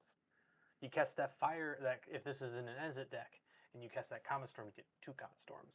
Just awesome. This is also mono blue, so hey, how about 2 Torment of Hailfires? Yeah. I mean, or how about doubling your doppelgains? Yep. Doppelganger is such a wonky I have it in my Gimbal deck, and it's always a delight. I took it out temporarily now because I want to throw it in Simone for obvious reasons. Yeah. Mhm. I'm trying to think of like the weird X spells that like, oh, if this is a blue-red deck, tempt with vengeance. Good lord. I'd like to tempt everybody twice. Yeah, no, fun card. Good choice, Geek. Good choice. Oh, wait. There is one gross thing you could do with this. Shocking. Only one. Mathologics. Oh, hey, two play. If as long as you have enough mana for it. Hey, two opponents. You're gonna draw all your cards. Yeah. I'm gonna put 10 into it. I want to copy it. I choose you two. Draw 10 to the 10th exponent power. I'm sorry, when they You didn't bring revealed enough that card- cards. Ryan was When- so happy. Yes. I just saw that card and I'm like, oh, they printed probably one of my favorite cards for the near future. That's gonna be Ryan's number one, purely for nostalgia. I feel like I'm in the good parts of school. Rye, how about you? Oh, I mean, going on off the track of like with the Quandrix, I mean, for when we were first at Strixhaven, I played the Quandrix deck, and Adrix and Nev were one of my favorite commander decks to play. So, surprise, surprise, when they reprint Nev, the Practical Dean, of course I'm going to pick him. So, 2 and a green for legendary creature Merfolk Wizard. 2/2 power toughness 2/2. Creatures you control with counters on them have trample. Whenever you cast your first spell with X in its mana cost each turn, put X1 counters on Nev. I saw this card like when I was looking through the commander decks and everything, and It's fine. It's okay. I was like, yes, I love it. Not only because of like what it does in the commander deck it comes in, obviously, but I had a previous deck that I dismantled because I thought the deck felt like a bully with it. I don't like those type of decks that where like you have to pick a person, like pick one opponent and just bully them the entire time. And that was Parry the Pulverizer. With Nev now, he just says creatures you control with counters on them. It doesn't care about 1/1s. It cares about whatever counter they have, they get trample. I am looking back at parrying and going like, you might be earning a second run, my friend. Hey, Lev, can I get a copy of Solemnity from you, please? I am going to. I gotta dig out of my bulk and see if I have any extra copies. I- Thank you. Look here, you are not a white mage anymore. Back off. You for Actually, certain- I'm coming out of retirement. Bull. I have been a white They mage. I'll printed- take the solemnity. They Um, they I printed know. See, the problem is I know to kill you first in game. The way I view Nev is I have an Aragorn deck. Aragorn Oh, yeah. Hornborg hero. Yep. So I'm gonna go, hey, I'm gonna swing. My creatures gain first strike and trample. Don't Yeah. worry about it. It's fine. For me. Not for you. You're gonna hurt. Yeah, no. I mean, if I need to be the tradition of pulling something degenerate you can do with this, I like my Cauldron. So this card, anytime you get X spells on it, you get Cauldron. So essentially, Cauldron activated abilities. yeah. Let's say I, for example, have Cauldron on the battlefield and this card, and then I cast a big ballista, walking ballista specifically. Oh, And then I decided to shoot everybody already with the first ballista. Yep. Goes to the graveyard. Put it under Agatha's Soul Cauldron. Now Dean is second ballista. We broke him down for parts. Why? Because every part of him was a repeating crossbow. What do you mean? I don't like this game anymore. There are some. Lev has Yeah, there officially are- forced me into retirement. I'm starting 40K exclusively.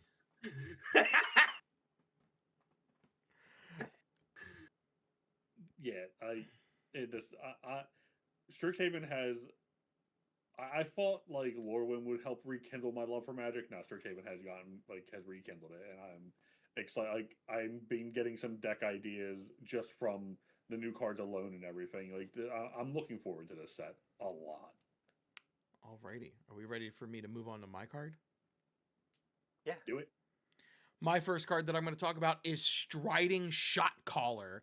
Green and a blue for a 0/4 troll druid with reach, and whenever one or more creatures you control deal combat damage to a player, this creature becomes prepared. And it has Run the Play. X green and a blue for a sorcery, put a +1/+1 counter on each of up to X target creatures. Those creatures gain flying until end of turn. Draw a card. Just simply good value. I want to hit you. I want to give things flying. I want to be able to rinse and repeat that strategy. Is it a strategy that works? Yes. Am I going to continue to do it? Yes, until you tell me no. And you can copy it with the Owlin. Yeah. Yeah. Because it's an X spell. Also, since you're putting a bunch of counters on different creatures, whenever we have access to cards with powerful abilities with Outlast, like, the one that went all your creatures with, like, for example, the Dean we talked about, all your creatures have trample, Yep. you now can distribute those counters and make sure that creatures you want to give trample get trample. Oh, hey, I'm going to put a +1/+1 counter on these 3 creatures, and because of Nev, they now have flying and trample. Right. Caw-caw! Also, the drawing a card, I don't know why the hell that's on there. That doesn't need to be there for this. Because it's a green-blue card. I'm aware, Yeah. but, like, it It's really did Simic. not... I know, it didn't need to be on this card for it to be a good card. Let me put it like this. They could have did something more broken, be like, oh, whenever, during that spell's resolution, whenever a creature you control deals combat damage, draw a card. The fact that you draw one card is kind of reserved, if we're being honest. Very. Yeah, this can just be green and a blue to draw you a card. When you need it. Yeah. Bad use of the spell, of course, but, like, even if you do 3 mana, give one creature a +1/+1 counter, give it flying, and then draw a card, it can reset it being prepared, which means you can be more prepared for next turn. So, I don't know, I like it. I like the ability of, I don't think people play enough game-ending cards, and this can absolutely end a game. Just by giving your board flying can be enough to just push through for enough damage to win People it. definitely Oh, yeah. under-respect flyers. Absolutely. Actually, I just now thought of something. Hmm. Does this work with Orvar? Hmm. The one that when you target a oh, spell yeah. with an ability... I don't know. That is an excellent question. That's a pull up Orvar's. Whenever you cast an instant or sorcery spell, if it targets one or more other permanents you control, create a token that's a copy of one of those permanents. Yes. So Right. now you have access to infinite tokens of whatever you want to copy. Gross. Yeah. Oh, that's just fun. That's fun. Don't like any. You're welcome. I approve. Good Lev, what's your lord. next card? Yeah. Save us from this. Oh, wait. Okay. So I think the next one will be a little bit more reserved to actually help us survive, especially after we cast a ridiculously huge channel. But this one is actually really good. I think people are kind of sleeping on this card a little bit, and that is the Brass Ephrenoscope. I hope I'm pronouncing that right. 4 mana for a Hedron Archive, but it has a really cool ability. Whenever you cast your next spell with Etz in it, you draw a card, and then you gain half Etz life rounded down. So, yeah, that channel is not really that bad anymore when you gain half your life back. Yep. And draw a card out of it, because why not? Yep. Oh. And I'm Cool presuming card. that's going in your Guillaume deck? It might, but there's not a lot of X spells in that deck, so it won't really help. So, I yeah. don't know, we'll see. This is another card that slots into, like, the Matches to See a Cane deck. She absolutely wants this card. Oh, yeah. With both her and this out in the battlefield, you'll get 4 colorless mana. The next time you cast an X spell, you will gain half its life, draw a card, and copy it. So your opponent's just sitting there going, all right, just fry me. Just do it. Yeah. Here comes Yeah. Fireball! And we haven't talked about the fact that there are many, many ways to make token copy of artifacts. Mechanized production. So you make a second copy of this. You didn't do your Net's Et spell. You trigger that twice. Make another copy. Trigger it 3 times, 4 times, 5 times. I like mechanized production. I mean, heck, all you need to do is just throw an A for Front Reservoir in there and you're good. Yeah.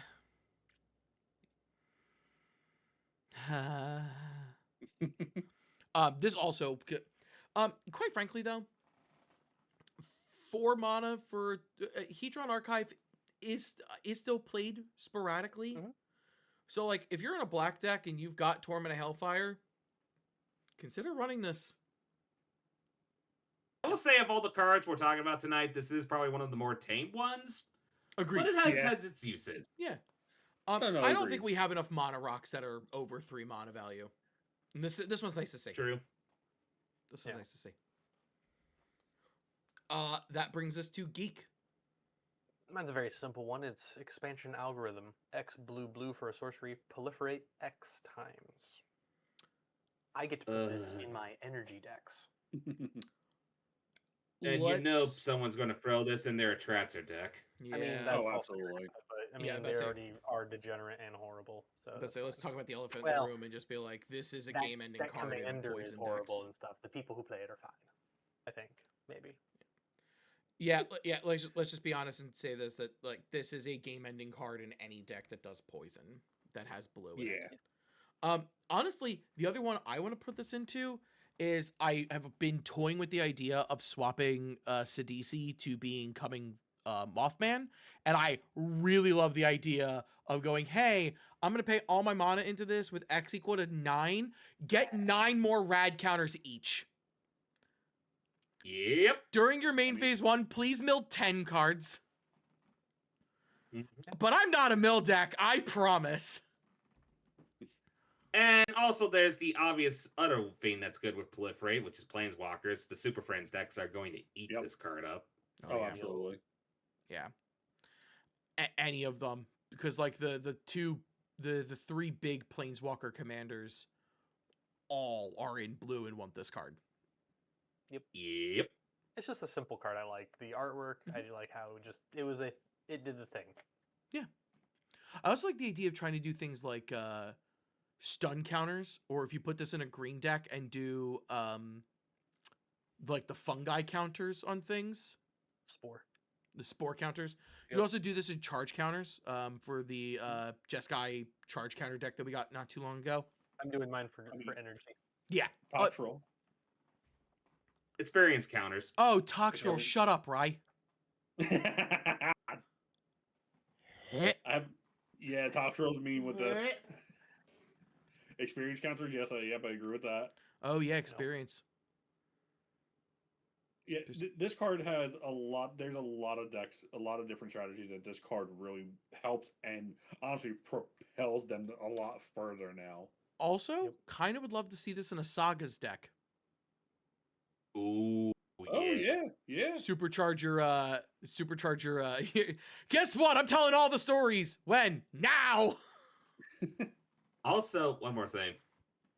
We can channel and then channel into this spell and proliferate about almost 36 to 37 times. Oh good Uh-huh. lord. Everybody, a round of applause for Lev Dev. They're never coming back. Okay. I legit. I thought I had it with the Tox roll. I thought Tox roll was the one that took it. Not Lev beat me. Damn it. Thought I had one for once. I was thinking about just getting everybody when I do like a bunch of energy counters with Aether Revolt, but okay.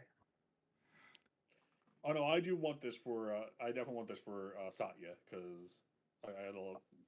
Like I will probably test this in Gimbal. I don't know if it's going to stick in Yeah. Gimbal, but I'm definitely testing it in Gimbal. Yeah. My Oh, it Gimbal is. deck is an energy deck as well, so this does lots of duties for that deck. Oh yeah.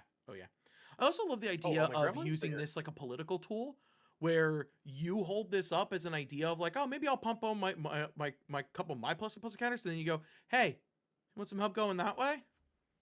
I can help you if you don't come this way. Makes sense. it is like a all of it. it is a solid. It's a solid versatile card. Like it has a myriad of like ways you can like integrate it into different types of decks. So I agree. Like, yes, is it powerful? Sure. Being able to proliferate X times is, but yeah. We're going to go from a card that has a lot of uses to a card that absolutely hurts my soul. Ryan, what's your next favorite card? You can blame Geek for bringing this one to my attention. I almost I'll missed take it. that. You can read! I didn't look at it Lost first. it. I was Honestly, not lost looking at it. But the card, my other favorite is Nexus Mentality. 3 and a blue for an instant. Choose one. But if you control your commander, or no, I'm sorry, if you control a commander, as you cast a spell, you may choose both instead. Famously, very balanced words on a card. Famously, very balanced words on a card. Very balanced. Apologies, continue. Very unbalanced. So option 1, yeah, move all counters from target non-land permanent you control onto another target non-land permanent you control. And you can also remove all counters from target non-land permanent you control. Draw a card for each counter removed this way. And it doesn't care what kind of counter it is. It does not. Yep. No, it does not. Dark And Depths, you can- anybody? And you can run Dublin season. Thankfully, it says the word Ooh. non-land. Oh yeah, good point. It Good does catch. say non-land. It does say non-land, unfortunately. Okay. The only thing I can think of is, what's the? Oh, I'm brain farting the name. yeah, It's the what? card with the charge counters that you win the game when you have like 20 or more charge counters on it. Helix Pinnacle. Oh, I just thought of something. What was one Don't of them? let light see this card. Oh, because of Indominus Rex. Oh, Yes. Yeah. Indominus. Shout Um, out to our friend Light Yes, and her she's... horrifying deck. I have not gone up against that Indominus Rex deck yet. Don't. I went against it once. Yeah, It's a rough. scary deck. I Scarring. oh no, yeah, Light. All respect to her. Like that, I've seen some of the decks they built, and I expect to see probably get some games up when we see them up in Rochester and Commander Shield in September. It's gonna be interesting. This is one of Cool those card. spells where, a lot like what Geek brought up with for the algorithm card, this is another card that just goes into a bunch of different strategies. And I kind of really love and appreciate that because let's be real. Where is this strongest? +1/+1 counters. We're not going to lie. We're not going to beat around the bush. That's where the strongest thing about this is. But there's something really, really funny to be said of going, no, you don't understand. Karn's ulting this turn, move everyone's loyalty counters onto him. Everybody channel your power into Karn. Now, Karn, reset this game. Let's go. Oh, could you imagine someone did that? Because you no. don't have to choose both options. No, you don't. You don't have to. I will say this. I will probably put this in Gimbal because it's like, okay, remove one of my Gremlin tokens that has a bunch of counters on it to draw a bunch of cards. I like that. Or move all the counters from one Gremlin onto a really powerful artifact creature. Yeah, I'll do that. I'm more Wow, so this is thinking. actually- I'm more so thinking. I'll swing both of these at you. Cool. I can take half this damage, so I'll put everybody in front of this one. Cool. Now that blocks are declared, I'll move all the counters onto the one you didn't block. Now, please take your damage and die. I would appreciate that. Thank you. Thanks for coming. Yes, that will work. It is a very fun combat trick. I love using spells that are definitely not meant to be a combat trick for going, gotcha, eat my boot.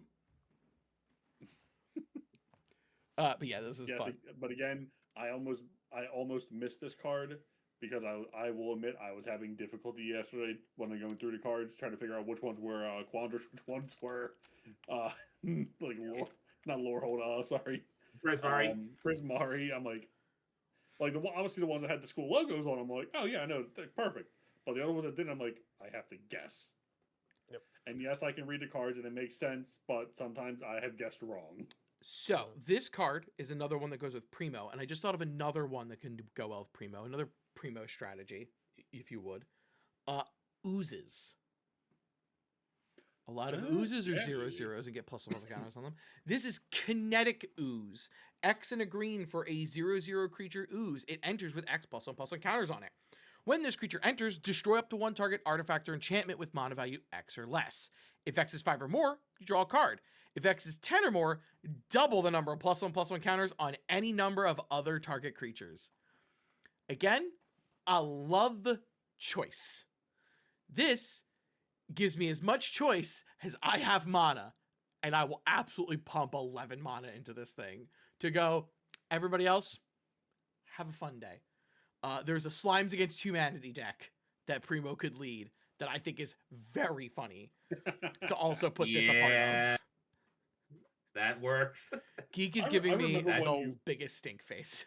See, the funny part is, I remember when you built that on Arena, and it just worked. Oh, I was just like, it's a Slime Against Humanity's deck. What does it do? I don't know. Let's find out. Yeah, it just worked. I'm like, of course it did. Oh, yeah. No, I just think, Also, go for it. I will point out one thing. It is an ooze. Roman throne named Ooze didn't cast this. Oh, Jesus, yep. Oh, yeah. Or with any of these X copiers and or like, hey, discount them. Also absolutely great for this thing. I love this card. Love this card. It's So a good card. let's go ahead and get to the question everybody's thinking about. Which commander would you play? Lev? Obviously, Zimone. I like my mana reduction spells. I like my Simic bullshit. This is the one that can do Simic bullshit. This is quantum Yeah. bullshit. That is true. Geek. Semantics. Yeah. Primo. A fractal deck. I would be normal about this. Okay. Right. I mean, fair. I honestly, I'm 50-50 on, but I could play either one and I'd be happy. I'm playing Primo. I'm stuck between the idea of playing the Slimes Against Humanity version of him or playing the That would be Walls funny. I would- or playing the Defender version of Honestly, him. I would like to see either version if you did that. And I don't currently have a green-blue deck, so currently still available as a thing. Okay. So, alrighty. That brings us to To the best Witherbloom. Best No, college. we haven't gotten there yet. It's the last one we're going to talk about. No. We just talked about the best one. Everybody just wants Everybody Still the has goth kids. Yeah, they are Geek. the goth kids. I mean, even in the story, it showed it. Let's talk about Witherbloom Pestilence. Who is our face commander? It's my girl. It's Dina, Essence Brewer. 1 black green for a 2/3 Dryad Druid. Whenever you sack a creature, draw a card. This ability triggers only once a turn. Can't have everything in life, but it's fine. 2 mana and tap her to sacrifice another creature. You gain X life. Put X/1/1 counters on target creature you control, where X is the sacrificed creature's power. Very simple. We've seen these kind of effects before. Very nice to have her on the commander. So, yeah, and she goes right in my Guillaume deck. This is a she definitely feels reined in compared to how this ability could have been, and I appreciate that. She does say once per turn, so there's Yep. nothing stopping you from sacking a creature every single turn. Yeah.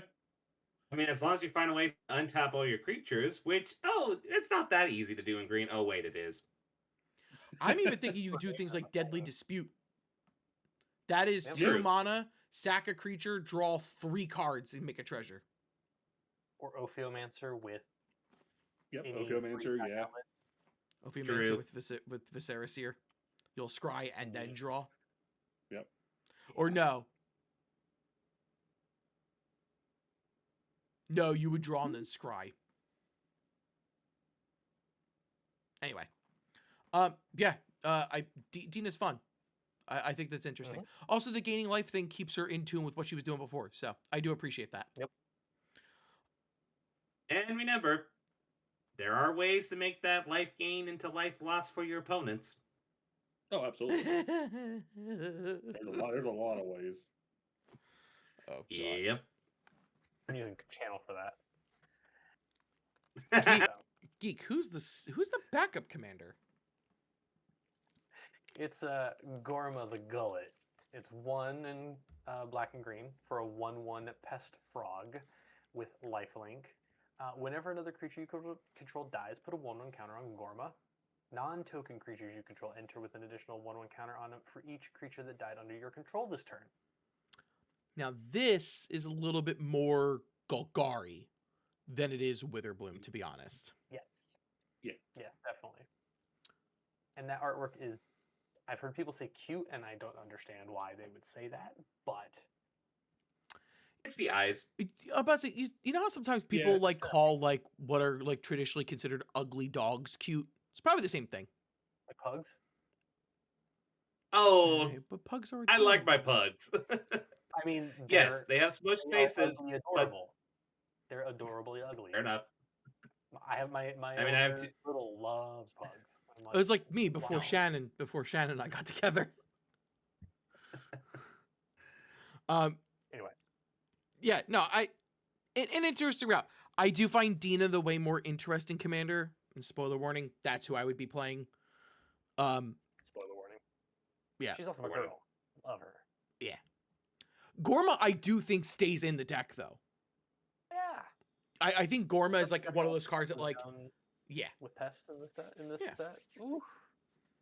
I mean, one of the ways you can brew around this card is, I need to remember, how does Devour work again on cards? when As it you enters, you can sacrifice Oh, any yeah. number of blah blah creatures to do the devour thing. So yeah, so essentially you can make sure to kill a bunch of creatures with Devour before the creature enters and then get all those counters. Yep. That is true. That is true. Golgari and Jund. Works. Pretty much. Lev, what's one of your favorite cards from this deck? Oh, what is our favorite assortment of tools from the Goth Kids, eh? Well, if we have to start with the first one, I think I have to go with one that is just, it's simple, it's to the point, and it's pretty freaking adorable. It has to be the Pest Rescuer. It is a 2 and a green for a 2/2 Dryad Druid that has, at the beginning of each upkeep, if you don't control a pest creature token, create a 1/1 black and green pest creature token with, when this token dies, you gain 1 much life. And also it has, if you would gain life, you gain that much life plus 1 instead. So essentially it's like a life gain hardened scales, but it's also pretty much a very familiar card. It's a pest take on Orpheomancer, which, to be honest, it's cute. I will say the one little con with this card is like with, for example, with Orpheomancer, it is really rare to make snake tokens, so you can consistently get kind of like the snake token doing the sack outlet. Pest, not so much. There's a lot of way to make pest tokens, so you're not going to get this token often because you are going to probably control a pest creature token. But I still think the fact that you have access to this and then you can create a pest token each turn if you use a sack outlet and stuff like you do with Orpheomancer. And then also having the fact that whenever your pest tokens die, you're actually going to gain 2 life is actually really nice. It's nice, it's simple, it's to the point. Hey, put this in your Chatterfang deck, people. Yep. I love True. this card. I For figured everything you would. Lev said, I love this card. Speaking of which, Yep. Geek, what's a card you love from this deck? I like a lot of them. This was really know you hard. did. But figured. the first one we'll go with is Ominous Harvest. 2 and a black Ooh. for a sorcery with Gravestorm. We haven't seen Gravestorm in a bit. That means when you cast a spell, copy it for each permanent put into a graveyard from the battlefield this turn. Tokens count. Target player draws a card and loses 1 life. Sack all my pests. Either myself get a bunch of cards and it doesn't matter that I lose the life because I already gained all the life. Or, hey, you're at 2 life? Oh. Eat it. I Uh, go the ahead. fact that this says permanent tokens, oh my gosh, this works with treasures. Yep. I Lev, thank you so much. This is going back. This is going to the Steel Chair Union. have never in my life looked at my board and gone, you know what'd be great right now? A wood chipper. I'm a Oh! Witherbloom player. Everything's a wood chipper. I also think about this in the Chatterfang deck as well, where you just go, hey, I'll pay the black and sacrifice every squirrel in existence. Hey, by the way, everyone dies. I mean, yeah. Yep. It's very Yeah. funny though. It's a very funny card. Ominous, honestly, because Ominous Harbors can be a game ender if you're not careful. You also I love it. you have to be very careful to not kill yourself, because I believe Gravestorm is a trigger. Yep. You Yes. just copy it. Which means your opponents could kill your things and be like, no, Yep. you're gonna draw way more cards than you think you're gonna draw. Don't worry, I'll help. I mean, how many instant speed board whites we have in Commander?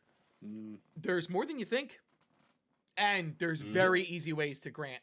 The thing will be instant though, it copies when you cast it. So them responding to it by killing Oh, will have more copies on the stack, I believe. Oh, yeah, that's a good point. Oh, You- okay, you- Yeah, because it's essentially- the cast stack. Yeah, you're right. okay. You would essentially need something like a Flusterstorm or something that counters all Oh, spells on the stack. It's not in the archive. No. Oh, Whirlwind Denial, which is in the Mystic Archive, I believe. The Flusterstorm. The is first good. one it was. Yeah. Plus the storm's in this one though. Yep. Which That's why I'm saying shut up, Ryan. There's a red blue counter spell that does the same thing, or is that Flusterstorm I'm thinking of? This is No. it's just Flusterstorm. There's another one, Sudden Denial or something like that, or Yeah, there's another one I'm thinking of that counters. there's like everything a from the format stack. like Sudden Denial, I think is what you think about. It's the one from Eldritch Moon Probably. and such that does the same thing. Yeah, I think that's there's it. a few ways to stop Storm. Or you could just embrace the Gagari method and just play Weather the Storm.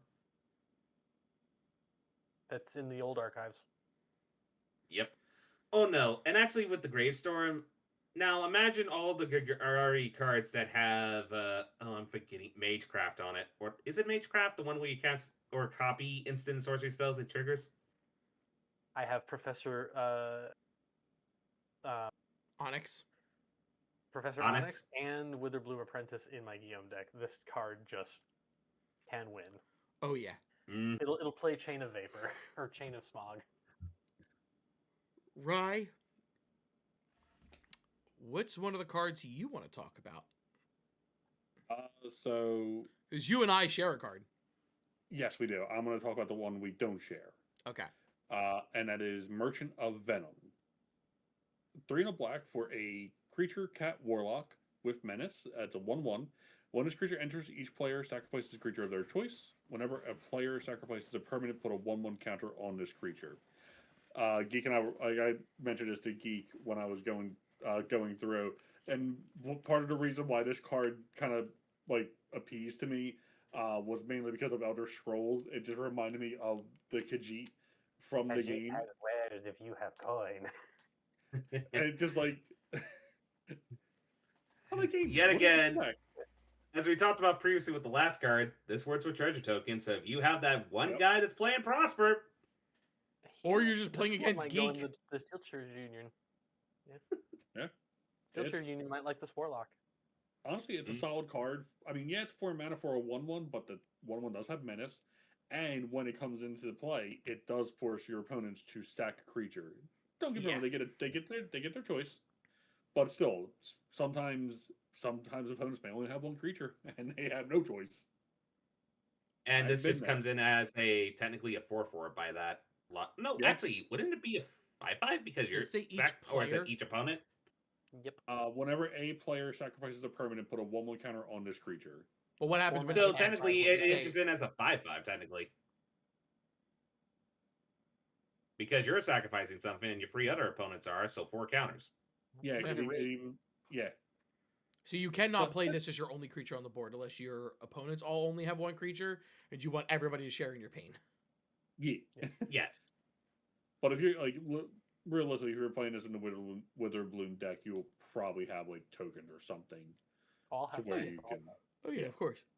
Yeah, I saw it. And I'm just like I could not stop thinking of the Khajiit from Elder Scrolls. It was hilarious. I'm like, yep, that's one of my favorites. Alrighty. The card I would like to talk about is Rib Truss Roaster. It's 4 and a green for a 3/3 troll druid with Devour 1. So as this creature enters, you may sacrifice any number of creatures. This creature enters with that many +++ counters on it. So if you sacrifice 5 creatures, it comes with 5 +++ counters. At the beginning of your end step, create a number of 1/1 black and green pest creature tokens equal to the number of +1/+1 counters on this creature. They have when this token dies, you gain 1 life. I love this thing. I love the idea of, oh, that attack didn't go as well as I wanted it to, and I don't have the blockers. JK, yes I do. Mm-hmm. Like a And Murkaloc. I'm going to sound like a broken record, but if you put this like in a Simic deck with Moonlit Meditation, all those pest tokens can become copy of that guy. I also love that if you slot this in a green-white deck and all those token doublers. Yep. Nice. He's also in green, so getting more +1/+1 counters on him, super not out of the question. It's so weird. It's like, besides the fact that he creates pests, he almost belongs in the Quandrix deck. Almost. I mean, let's be frank, they do this constantly where they throw cards into each precon while they make sure that it has the flavor of the respective precon. It doesn't hurt to test it out in the other precon. Like, for example, for Prismari for Quandrix, you probably want to play the Brain Geyser card, if we're being honest. Yeah. Yeah. Like, there's stuff like that, essentially. Yeah. It's a consistent. Yeah, he's one of those cards where I say he because of what's on the card, but because of what it's doing, that can get out of hand so fast. Any of the counter doublers, token doublers, just make this thing go out of control. Anything that allows you to also put counters on this just consistently every turn. Willow Dusk. Dina, Dina. Yep. you can sacrifice some of the pests to put counters on this thing so that it can make more pests. I need Mhm. research subjects. Keep them coming. Yes, ma'am. That is Witherbloom. I will say this, and this is a little off topic, but not. Have you seen the new pest token art for this precon? It's like a cute Horrifying. little rat thing. It's Like a cute. rat pest. Wild. It's like a rat pass. It has like Yep. you know it's asking for like cheese or whatever the Witherbloom equivalent of that is. Probably cheese. Probably a moldy cheese too. It's Yeah, blue probably moldy cheese. cheese. Thank you. Moldy cheese. Yeah. Lev, Or what is your Ranger. other favorite card? Ooh, now we go back again, and what is my other favorite card? Oh, It this was card. One of mine, but since you had it, I changed because I can gush about this one too.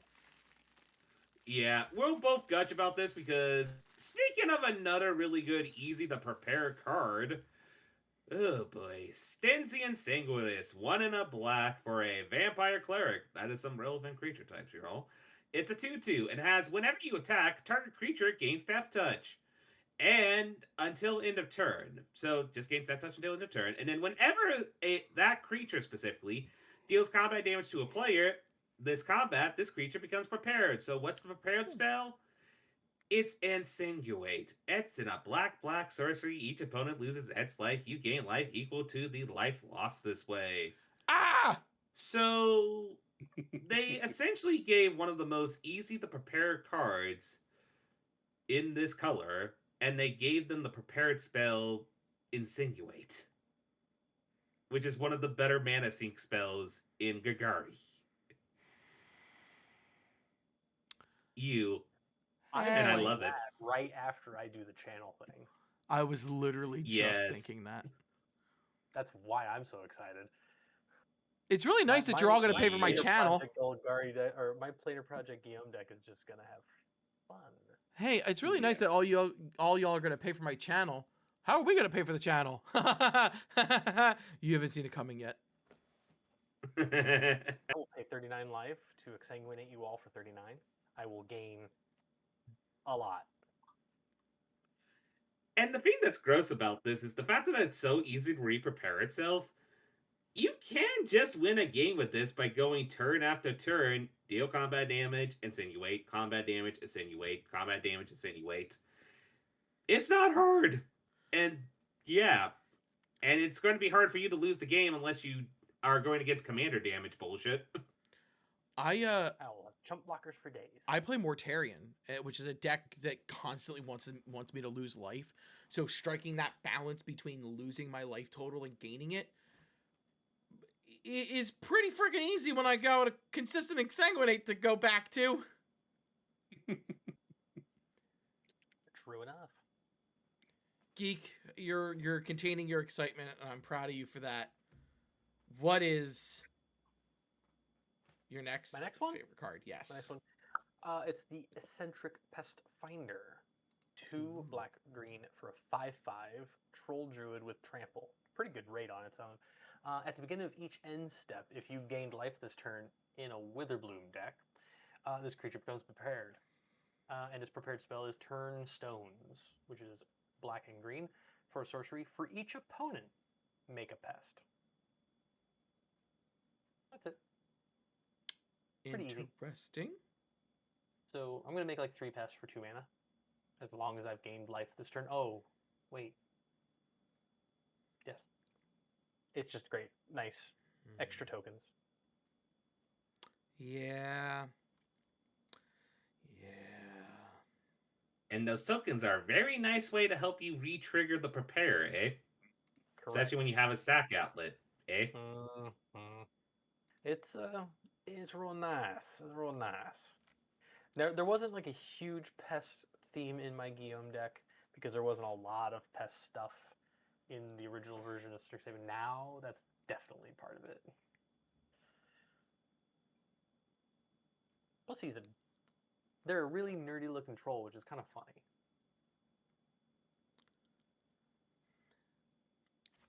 Listen here, you. And? Yeah. This is a... Yeah. Can't really say anything else about it. Yep, it's just, yeah. Just real good. Real good role player. Rye? What's the card we share? That would be Immoral Bargain.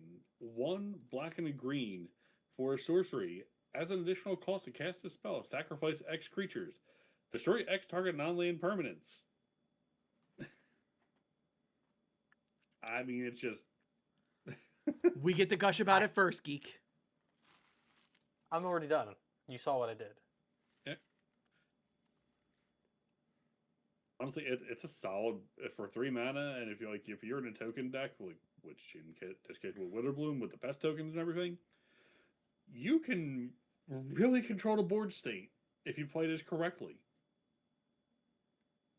I mean, yeah, absolutely. It's a solid card. Like, honestly, for 3 mana, for potentially you could remove a lot of problem targets if you have enough token creatures.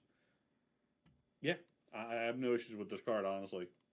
I will say I was torn between this card and the Rib Trust Roaster as my other favorite. So you and I were both of just like yes, we like these cards. Very fun. Yeah. Thank you. Yeah, pretty much. There's not really much too ripe about it, or even like it's just pretty.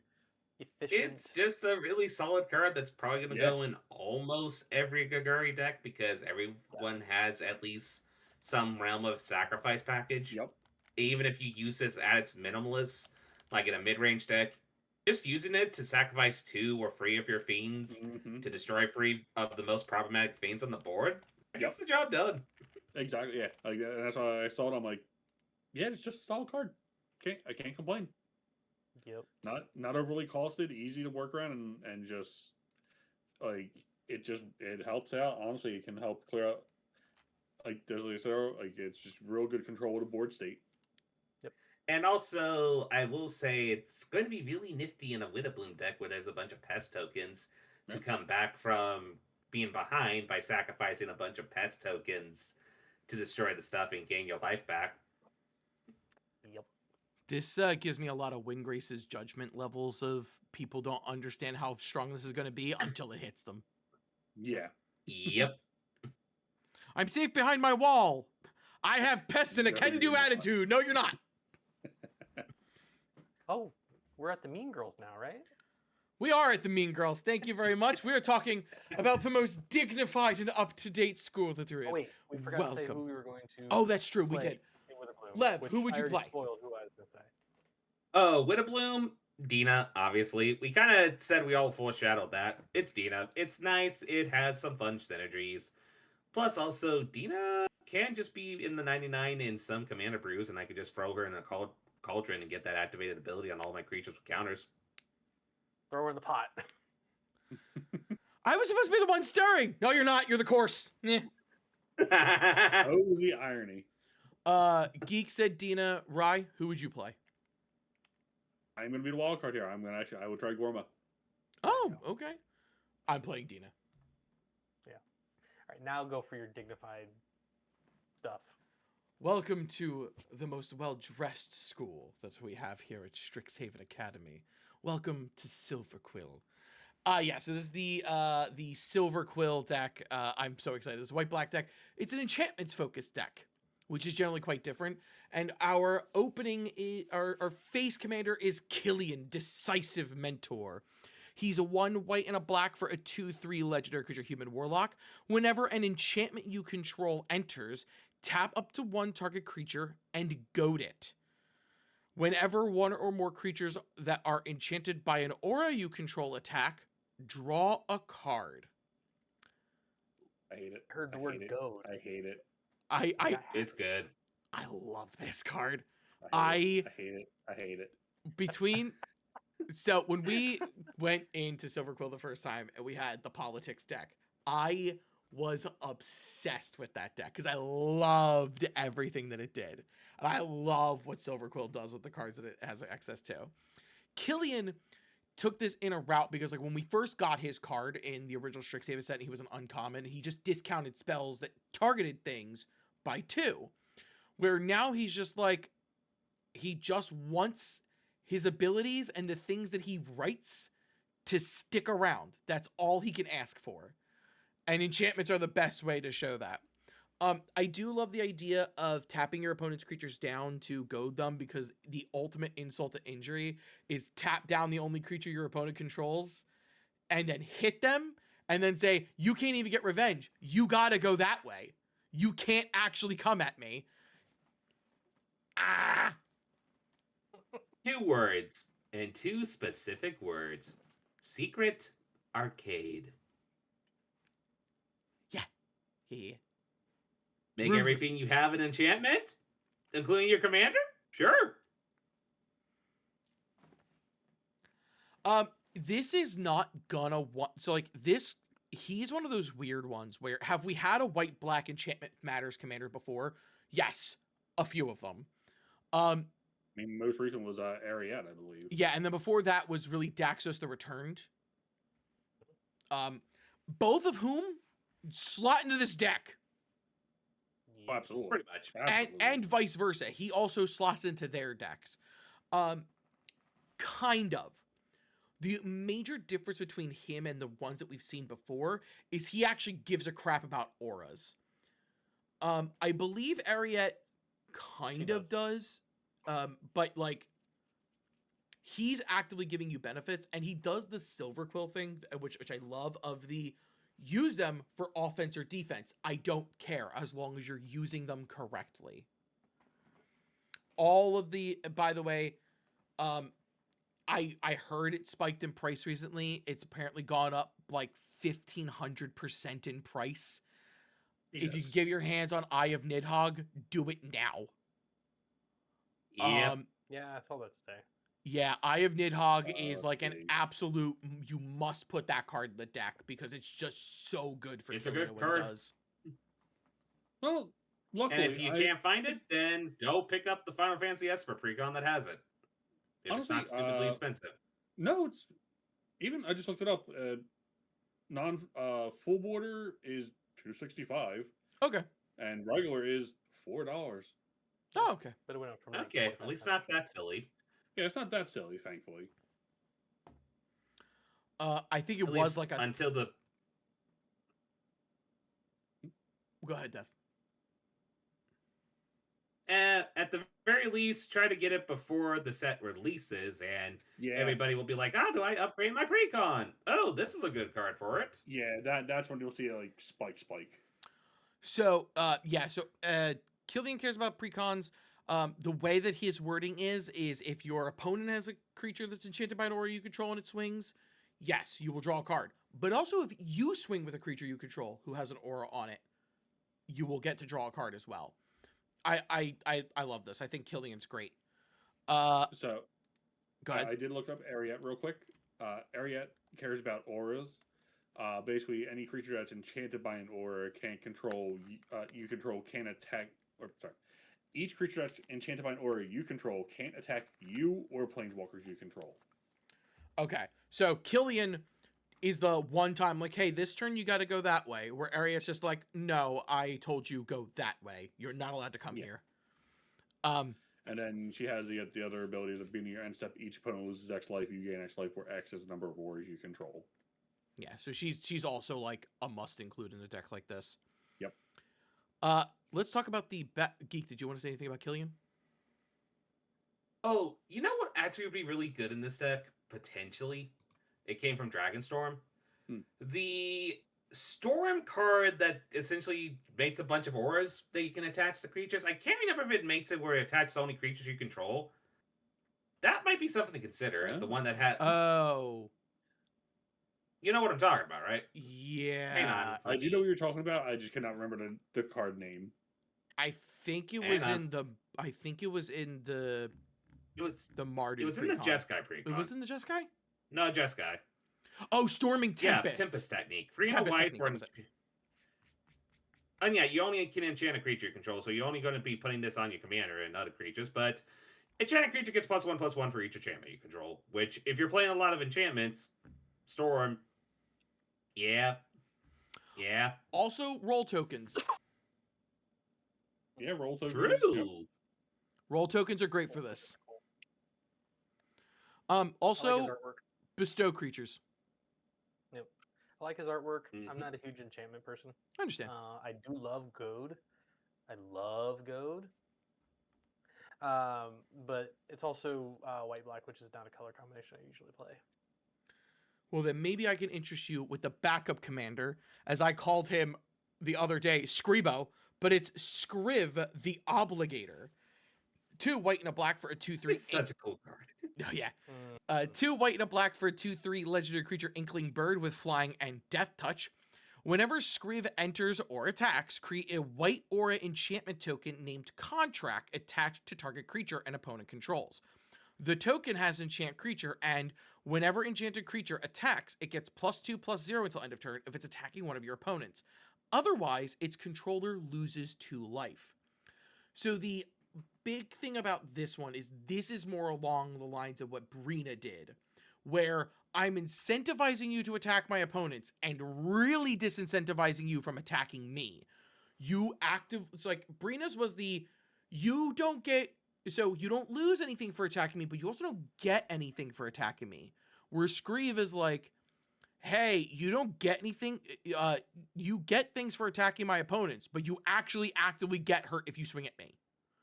And I love that. Both of these commanders are very much yes, tell my opponents in the most subtle of ways no, without telling them that they can't.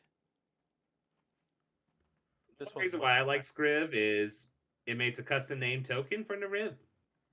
Enough said. Oh, yeah. This one's more my style of thing. It makes the thing that does the thing. I don't need any other support for the thing, but it does the strategy I like, which is, again, like you say, choice. Or the illusion No, I will of. say one thing.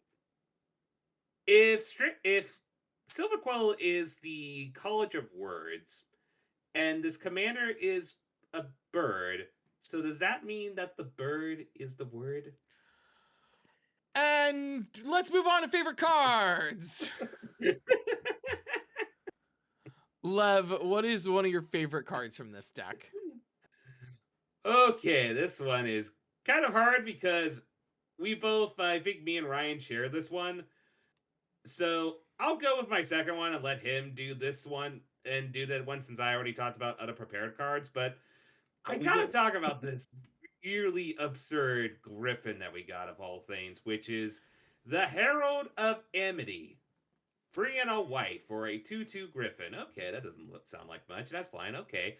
Oh, when this creature enters, X out of the top 8 cards of your library. Okay, what are we doing? You may cast an aura spell from a Mundum without paying its mana cost, and put the rest of the bottom of your library in a random order. Okay, that's very good, especially when in a precon that has Eldrazi conscription. And then also, whenever this creature attacks, it gets +X until in a turn where X is the number of auras you control. And here's a hint: this deck has a lot of auras. Yep. Yeah. Do I need to say anything else? The You fact can that they cheat put out some Eldrazi pretty Conscription in this deck Is distresses absurd. me. I am so as a man who plays a Griffin deck. I'm so sad that it does not go in that deck. I haven't gotten a It's Griffin. Yeah. I haven't gotten a Griffin in so damn long. But he just Lucky ball. doesn't work. However, hilariously enough, he is completely average for a Griffin. 4 mana 2/2 Yeah. flyer is so average for a Griffin. Honestly, it kind of hurts. God, I wish you could be in the precon because you're so cool looking. You have a book. You're carrying a satchel. You're so cool. You have eyeliner. Though I will say, this is something to consider in a Selesnya Auras deck because you can cheat out. Oh, what's the name of that ridiculously big aura that has the giant cat in the art that makes your creature in Colossification? What's the name of it? Colossification. Yeah, you can make a giant colossified griffin.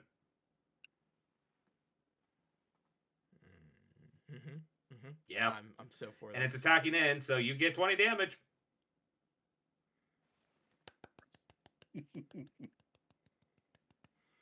So, Very fun. Geek. Well, my first one is Changing Loyalty. 1 black for an enchantment aura with flash and replicate 2. And replicate means when you cast the spell, you may copy it for each time you pay the replicate cost, and you may choose new targets for the copies. It has enchant creature, and it says when enchanted creature dies, return it to the battlefield under your control. This I like was on my stealing your list. stuff. I changed I it know because it I was, wanted to that's how talk you about. Yeah, I changed it because I wanted to talk about more cards. Yeah, I like stealing people's stuff. It's always fun. I also like doing that and throwing it on people's things, and then everybody kind of goes, "I don't know if I want to kill this thing. I don't know if I want Geek to have it." So, just Now, the fun. scary thing is the fact that this has flash. Mm. Yeah, this is going in my Azula deck Mm-hmm. because she'll just. And the copy worst from part is anyway. your opponent could be like, you know what? We need to reset this board state. Let's do a board wipe. And you're like, with all your mana up, oh, we're doing a board wipe, eh? You mean a Okay. bargain sale? I do like that. I love this card. I like. It makes me so happy. Yeah. Makes me so happy because like there's 2 ways to play this, right? And I love when I have options for cards like this because the option number 1 is the way Geek brought up and Geek and Lev brought up, which is, oh hey, board wipe, cool. I'm gonna play this. I'm gonna pay 6 mana for it. I'm gonna get 2 copies. I'm gonna take your best creature, your best creature, your best creature. Or it's the, hey, you're board wiping. Y'all don't really have great things, and you're board wiping because of my board. I'm going to tap for 6. I'm going to make 3 copies. I'm going to save my 3 best creatures. Board wipe resolves. And everybody just goes, oh, wait, but we're in a worse position. I know. You should have changed your loyalty to the winning team. I'm sorry you're losing. And this one's going in Guillaume as well because it's another way to save myself for that reason. Mm-hmm. This is easily one of those cards where I'm like, I go, Toxic Deluge. Also, I'd like to take y'all your best creatures, please. But it's an Yep. Eldrazi. I know. You don't get it. I do. Yep. Oh, my heart sings. Ryan! Make my heart sing harder. Honestly, I will admit, out of picking favorite cards out of all the decks, the Silver Core one was the hardest because I don't like any of them. Liar. No, see I two- do not like any of them. I see 2 on your list. They were 2 because I had no choice. I had to make a freaking. I had to pick. I'll say this. I'll probably pick one of the least egregious of the Silver Quill cards, and that's a Forum Filibuster. 3 white for an enchantment. At Go the on. beginning of your upkeep, create a 2/1 white and black inkling creature token with flying. When you do, return up to 1 target aura or equipment card from your graveyard to the battlefield and attach it to that token. Pretty good.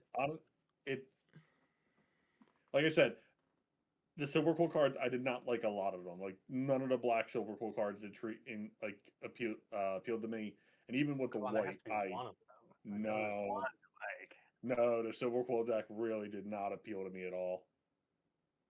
I'd play it, but I wouldn't like It's it. just not creative. It's fine. No, I am a mathematician. I don't need to be creative when it comes to math. I will say this: if for some reason your Sunforger got into your graveyard, this is kind of funny. True. You get it right back. I find it interesting that this card mentions equipment Oh, when I there's. think they did wait that a for minute. flexibility. I know. It's just Let me interesting. read this That's card all. again. Yeah. Hang on. Let me read this card again. I think I came to a revelation. So it's beginning for upkeep. Oh no. So, technically speaking, if we're going with the Sunforger route and you have a way to sacrifice your artifacts at instant speed, like a sacrifice outlet, you could, technically speaking, if an artifact or any artifact has a good, like, die trigger, like, the most innocent one is like, oh no, wait, we gotta think about essentially just equipment, so let's go with, say, Batterskull and such. So you can sacrifice the Batterskull and then return Batterskull and then attach it to a flying creature or stuff like that. Or the Sunforger trick where you can sacrifice Sunforger, return it back, and then do your Sunforger shenanigans.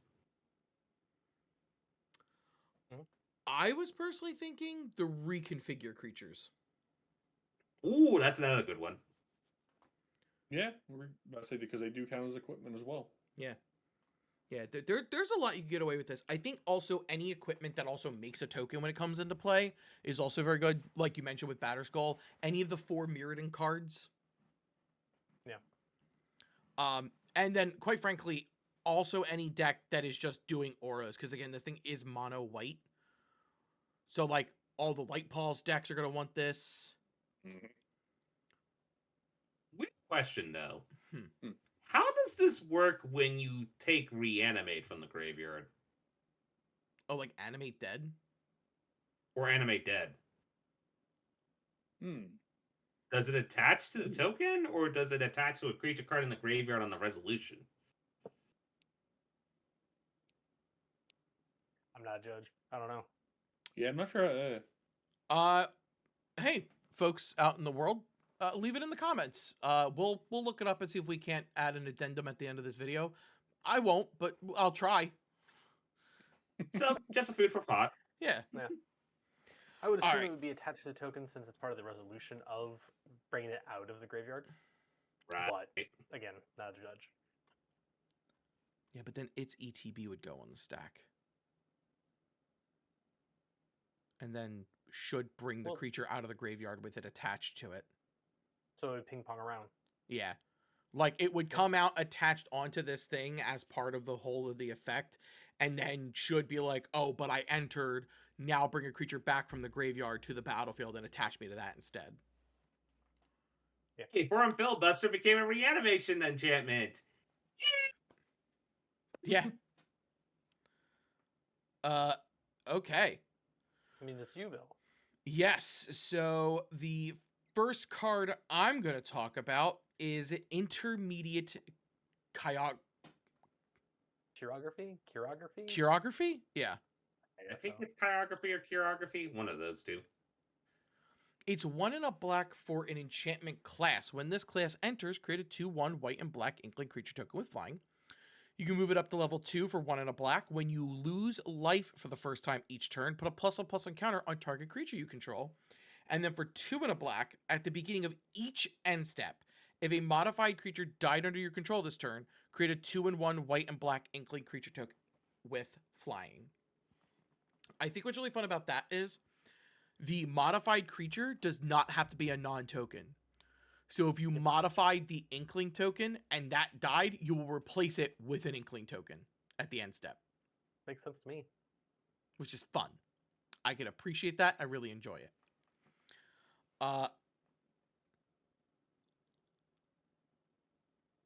Yeah, I just like this thing. I like the idea of the consistent engine that is replacing my board, which is just like, oh, I killed your thing that had that really strong enchantment on it. Thank God. And I go, cool.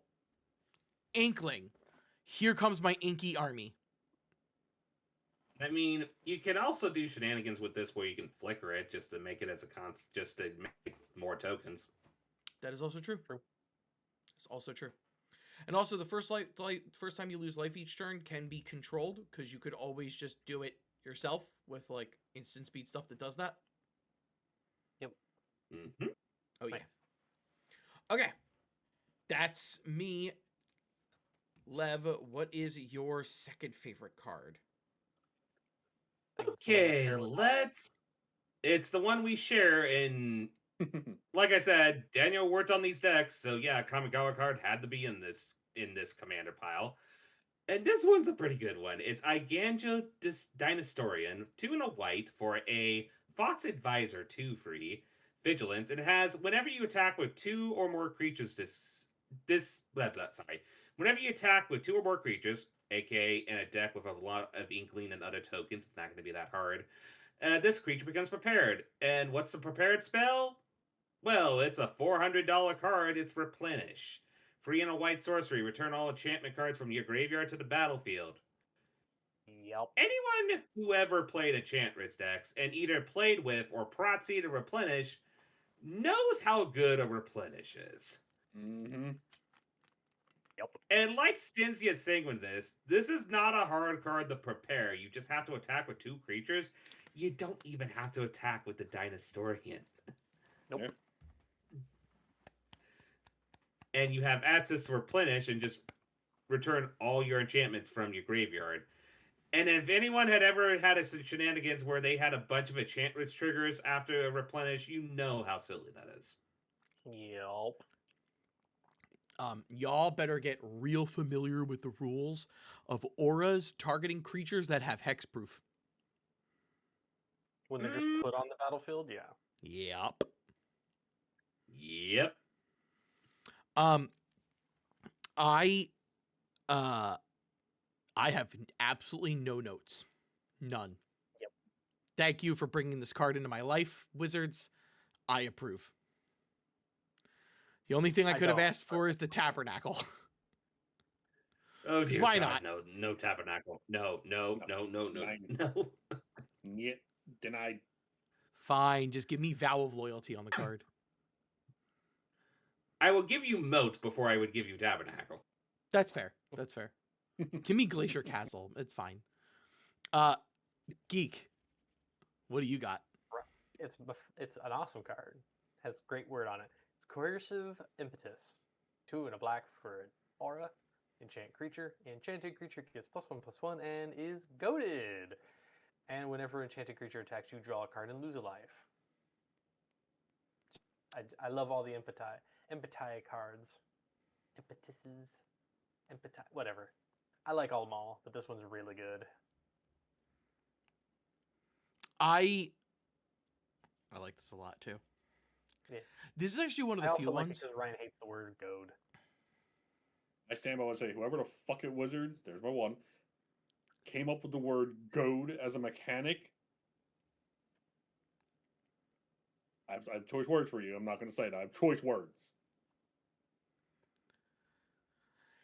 This is Yeah. one of those cards when I look at it and I go, honestly, you could put this on your own creature and I wouldn't even blame you. Nope. I play Tongarth. I have put impetus cards on him before because he wants to attack anyway. If you put this on one of your own creatures, you'll swing and you will draw 2 cards and lose 1 life due to Killian. Yes. This should it's just also fun. hang on. Let me check. It's an attack trigger, right? So it works for any double attack trigger commanders like Ishla Yep. and stuff like that. Yep. Ishin, It's a fun Wolfgar. Wolfgar can't run this. Well, maybe if he's in a deck that contains black. I would just play Saskia and have Ishin and Wolfgar in the same deck. This is true. This is very true. Makes And I would sense. get 3 attack triggers. Ah, beautiful. That logic is sound. I will say that Ryan shared his one card he did not share with somebody, so we unfortunately be skipping him for the next card. Yeah, it's Because nice. he also had a Ganjo Dynastorian. Yeah. And we will be going to my favorite card from this deck, Defacing Dusk Mage. It's white and a black for a 2/2 dog warlock with Death Touch, and whenever an opponent draws their second card each turn, this creature becomes prepared. I'm going to tell you, that happens like clockwork. Especially because I think each of these decks... No, the Rutha deck is the only deck that does not contain a commander that draws an extra card. Yeah. Oh, the Quandrix deck doesn't either.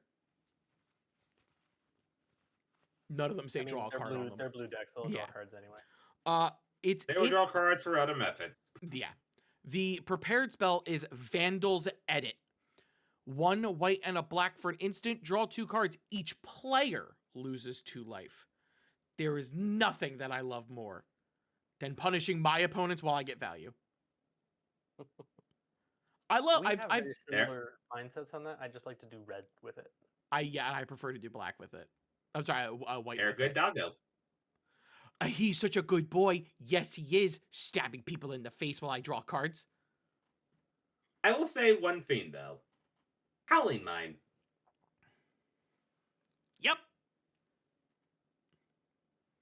If you have enough mana, you can draw all the cards on the turnaround, and your opponent's just like, I'm drawing cards and losing life. What the hell is happening? I don't even have black in my mana cost, in my identity. Yes, you do. You just don't know it yet. Mhm.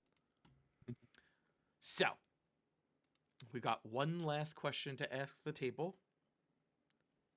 What commander of these two would you prefer to play? Lev.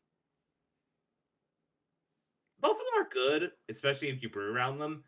I have to put the edge towards Scriv because it's a bird, and I can make the bird as the word pun. Sorry. But also just because it makes a unique token that I like. It's probably going to go into Nriv, but it's also just fun to make these type of commanders where you're trying to very heavily incentivize your opponent. Can't touch this. Na, essentially. Or very incentivized not to hurt me. That is true. Geek. Bird. I figured bird. The bird. It does things I like already. It's not in my favorite colors, but it does stuff I like. Rye, I think I already know the answer for this one. You're also the bird? I was like, yeah, it's a bird. It'll be a cold day in hell when I pick a commander that can goad. I'll be the one to come out and say that I'd rather play Killian. The big reason why is I would much prefer a commander. So both of them do the Silver Quill thing. The big problem is that nothing that Scriv does forces my opponent. I don't believe it forces my opponent to attack with that creature. No. So No, if they just chose, incentivizes. yeah, it incentivizes them to swing at my opponents, disincentivizes me swing at me. Sure, they could also just choose to not swing at all. And that is a downside. Now, eventually, could you get to a point where you're like, well, every single one of my creatures has a chance, and so if I swing at all, I'm going to piss somebody off, and that's unfortunate. Where Killian is just like, no, we are playing this game. There's a game we're playing. You are participating. Now go participate. And True. I do love the idea that Killian being, with the word decisive, is it could even be a defensive one where it's just like the, hey, Dragon? No. There. Oh, Edgar Markov? Absolutely not that way. Oh, Tongarth with a steel chair? The arena's that way. He's gonna hit you anyway. He don't care about that goad. Yeah, eventually. I'll find an answer Someone else before will that. hit you, and he'll be able to hit you. It's fine. Uh,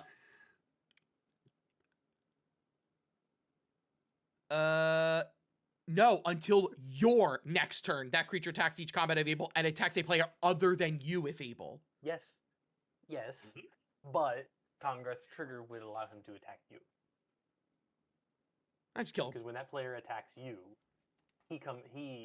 Not unless I'm having them having to go another way. Then he still can't come at me. Yeah. But if you haven't goaded them... Yeah, the only... So, yes, Tongarth could get around it. But the biggest thing to do would be the creature that could attack from my opponent, force that to go somewhere else. So then you either have to make Tongarth go that way or not give Tongarth away at all. Yeah. Hoops. Make you do hoops. Yeah, but it's a strategy game, and I appreciate that anyway. With that being said, I think we all already know the answer to this question for each of us from the video that you've been watching this entire time. If you stick with us the whole time, thank you so much for being here.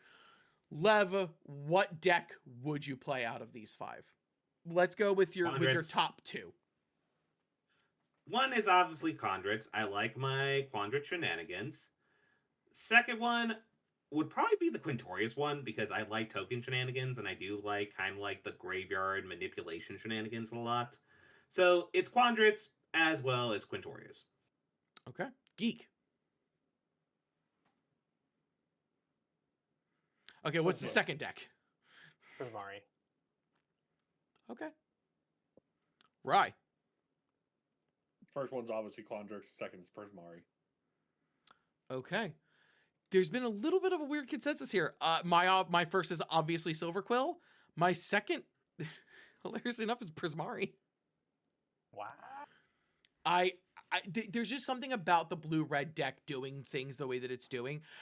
I would say this. For me, in the order, it would probably go... it's Silverquill, Prismari, Lorehold, Witherbloom, Quandrix. Not that I don't find Witherbloom and Quandrix interesting. They're just the ones that interest me the least. Yeah. I wouldn't be sad to get handed one of these decks from somebody. Rye would be upset about the Silverquill one. Oh, no, I was just going around playing Scriv. Bird. Fair enough. Bird is the word. Folks, with that, we're going to go ahead and do our final shout-outs.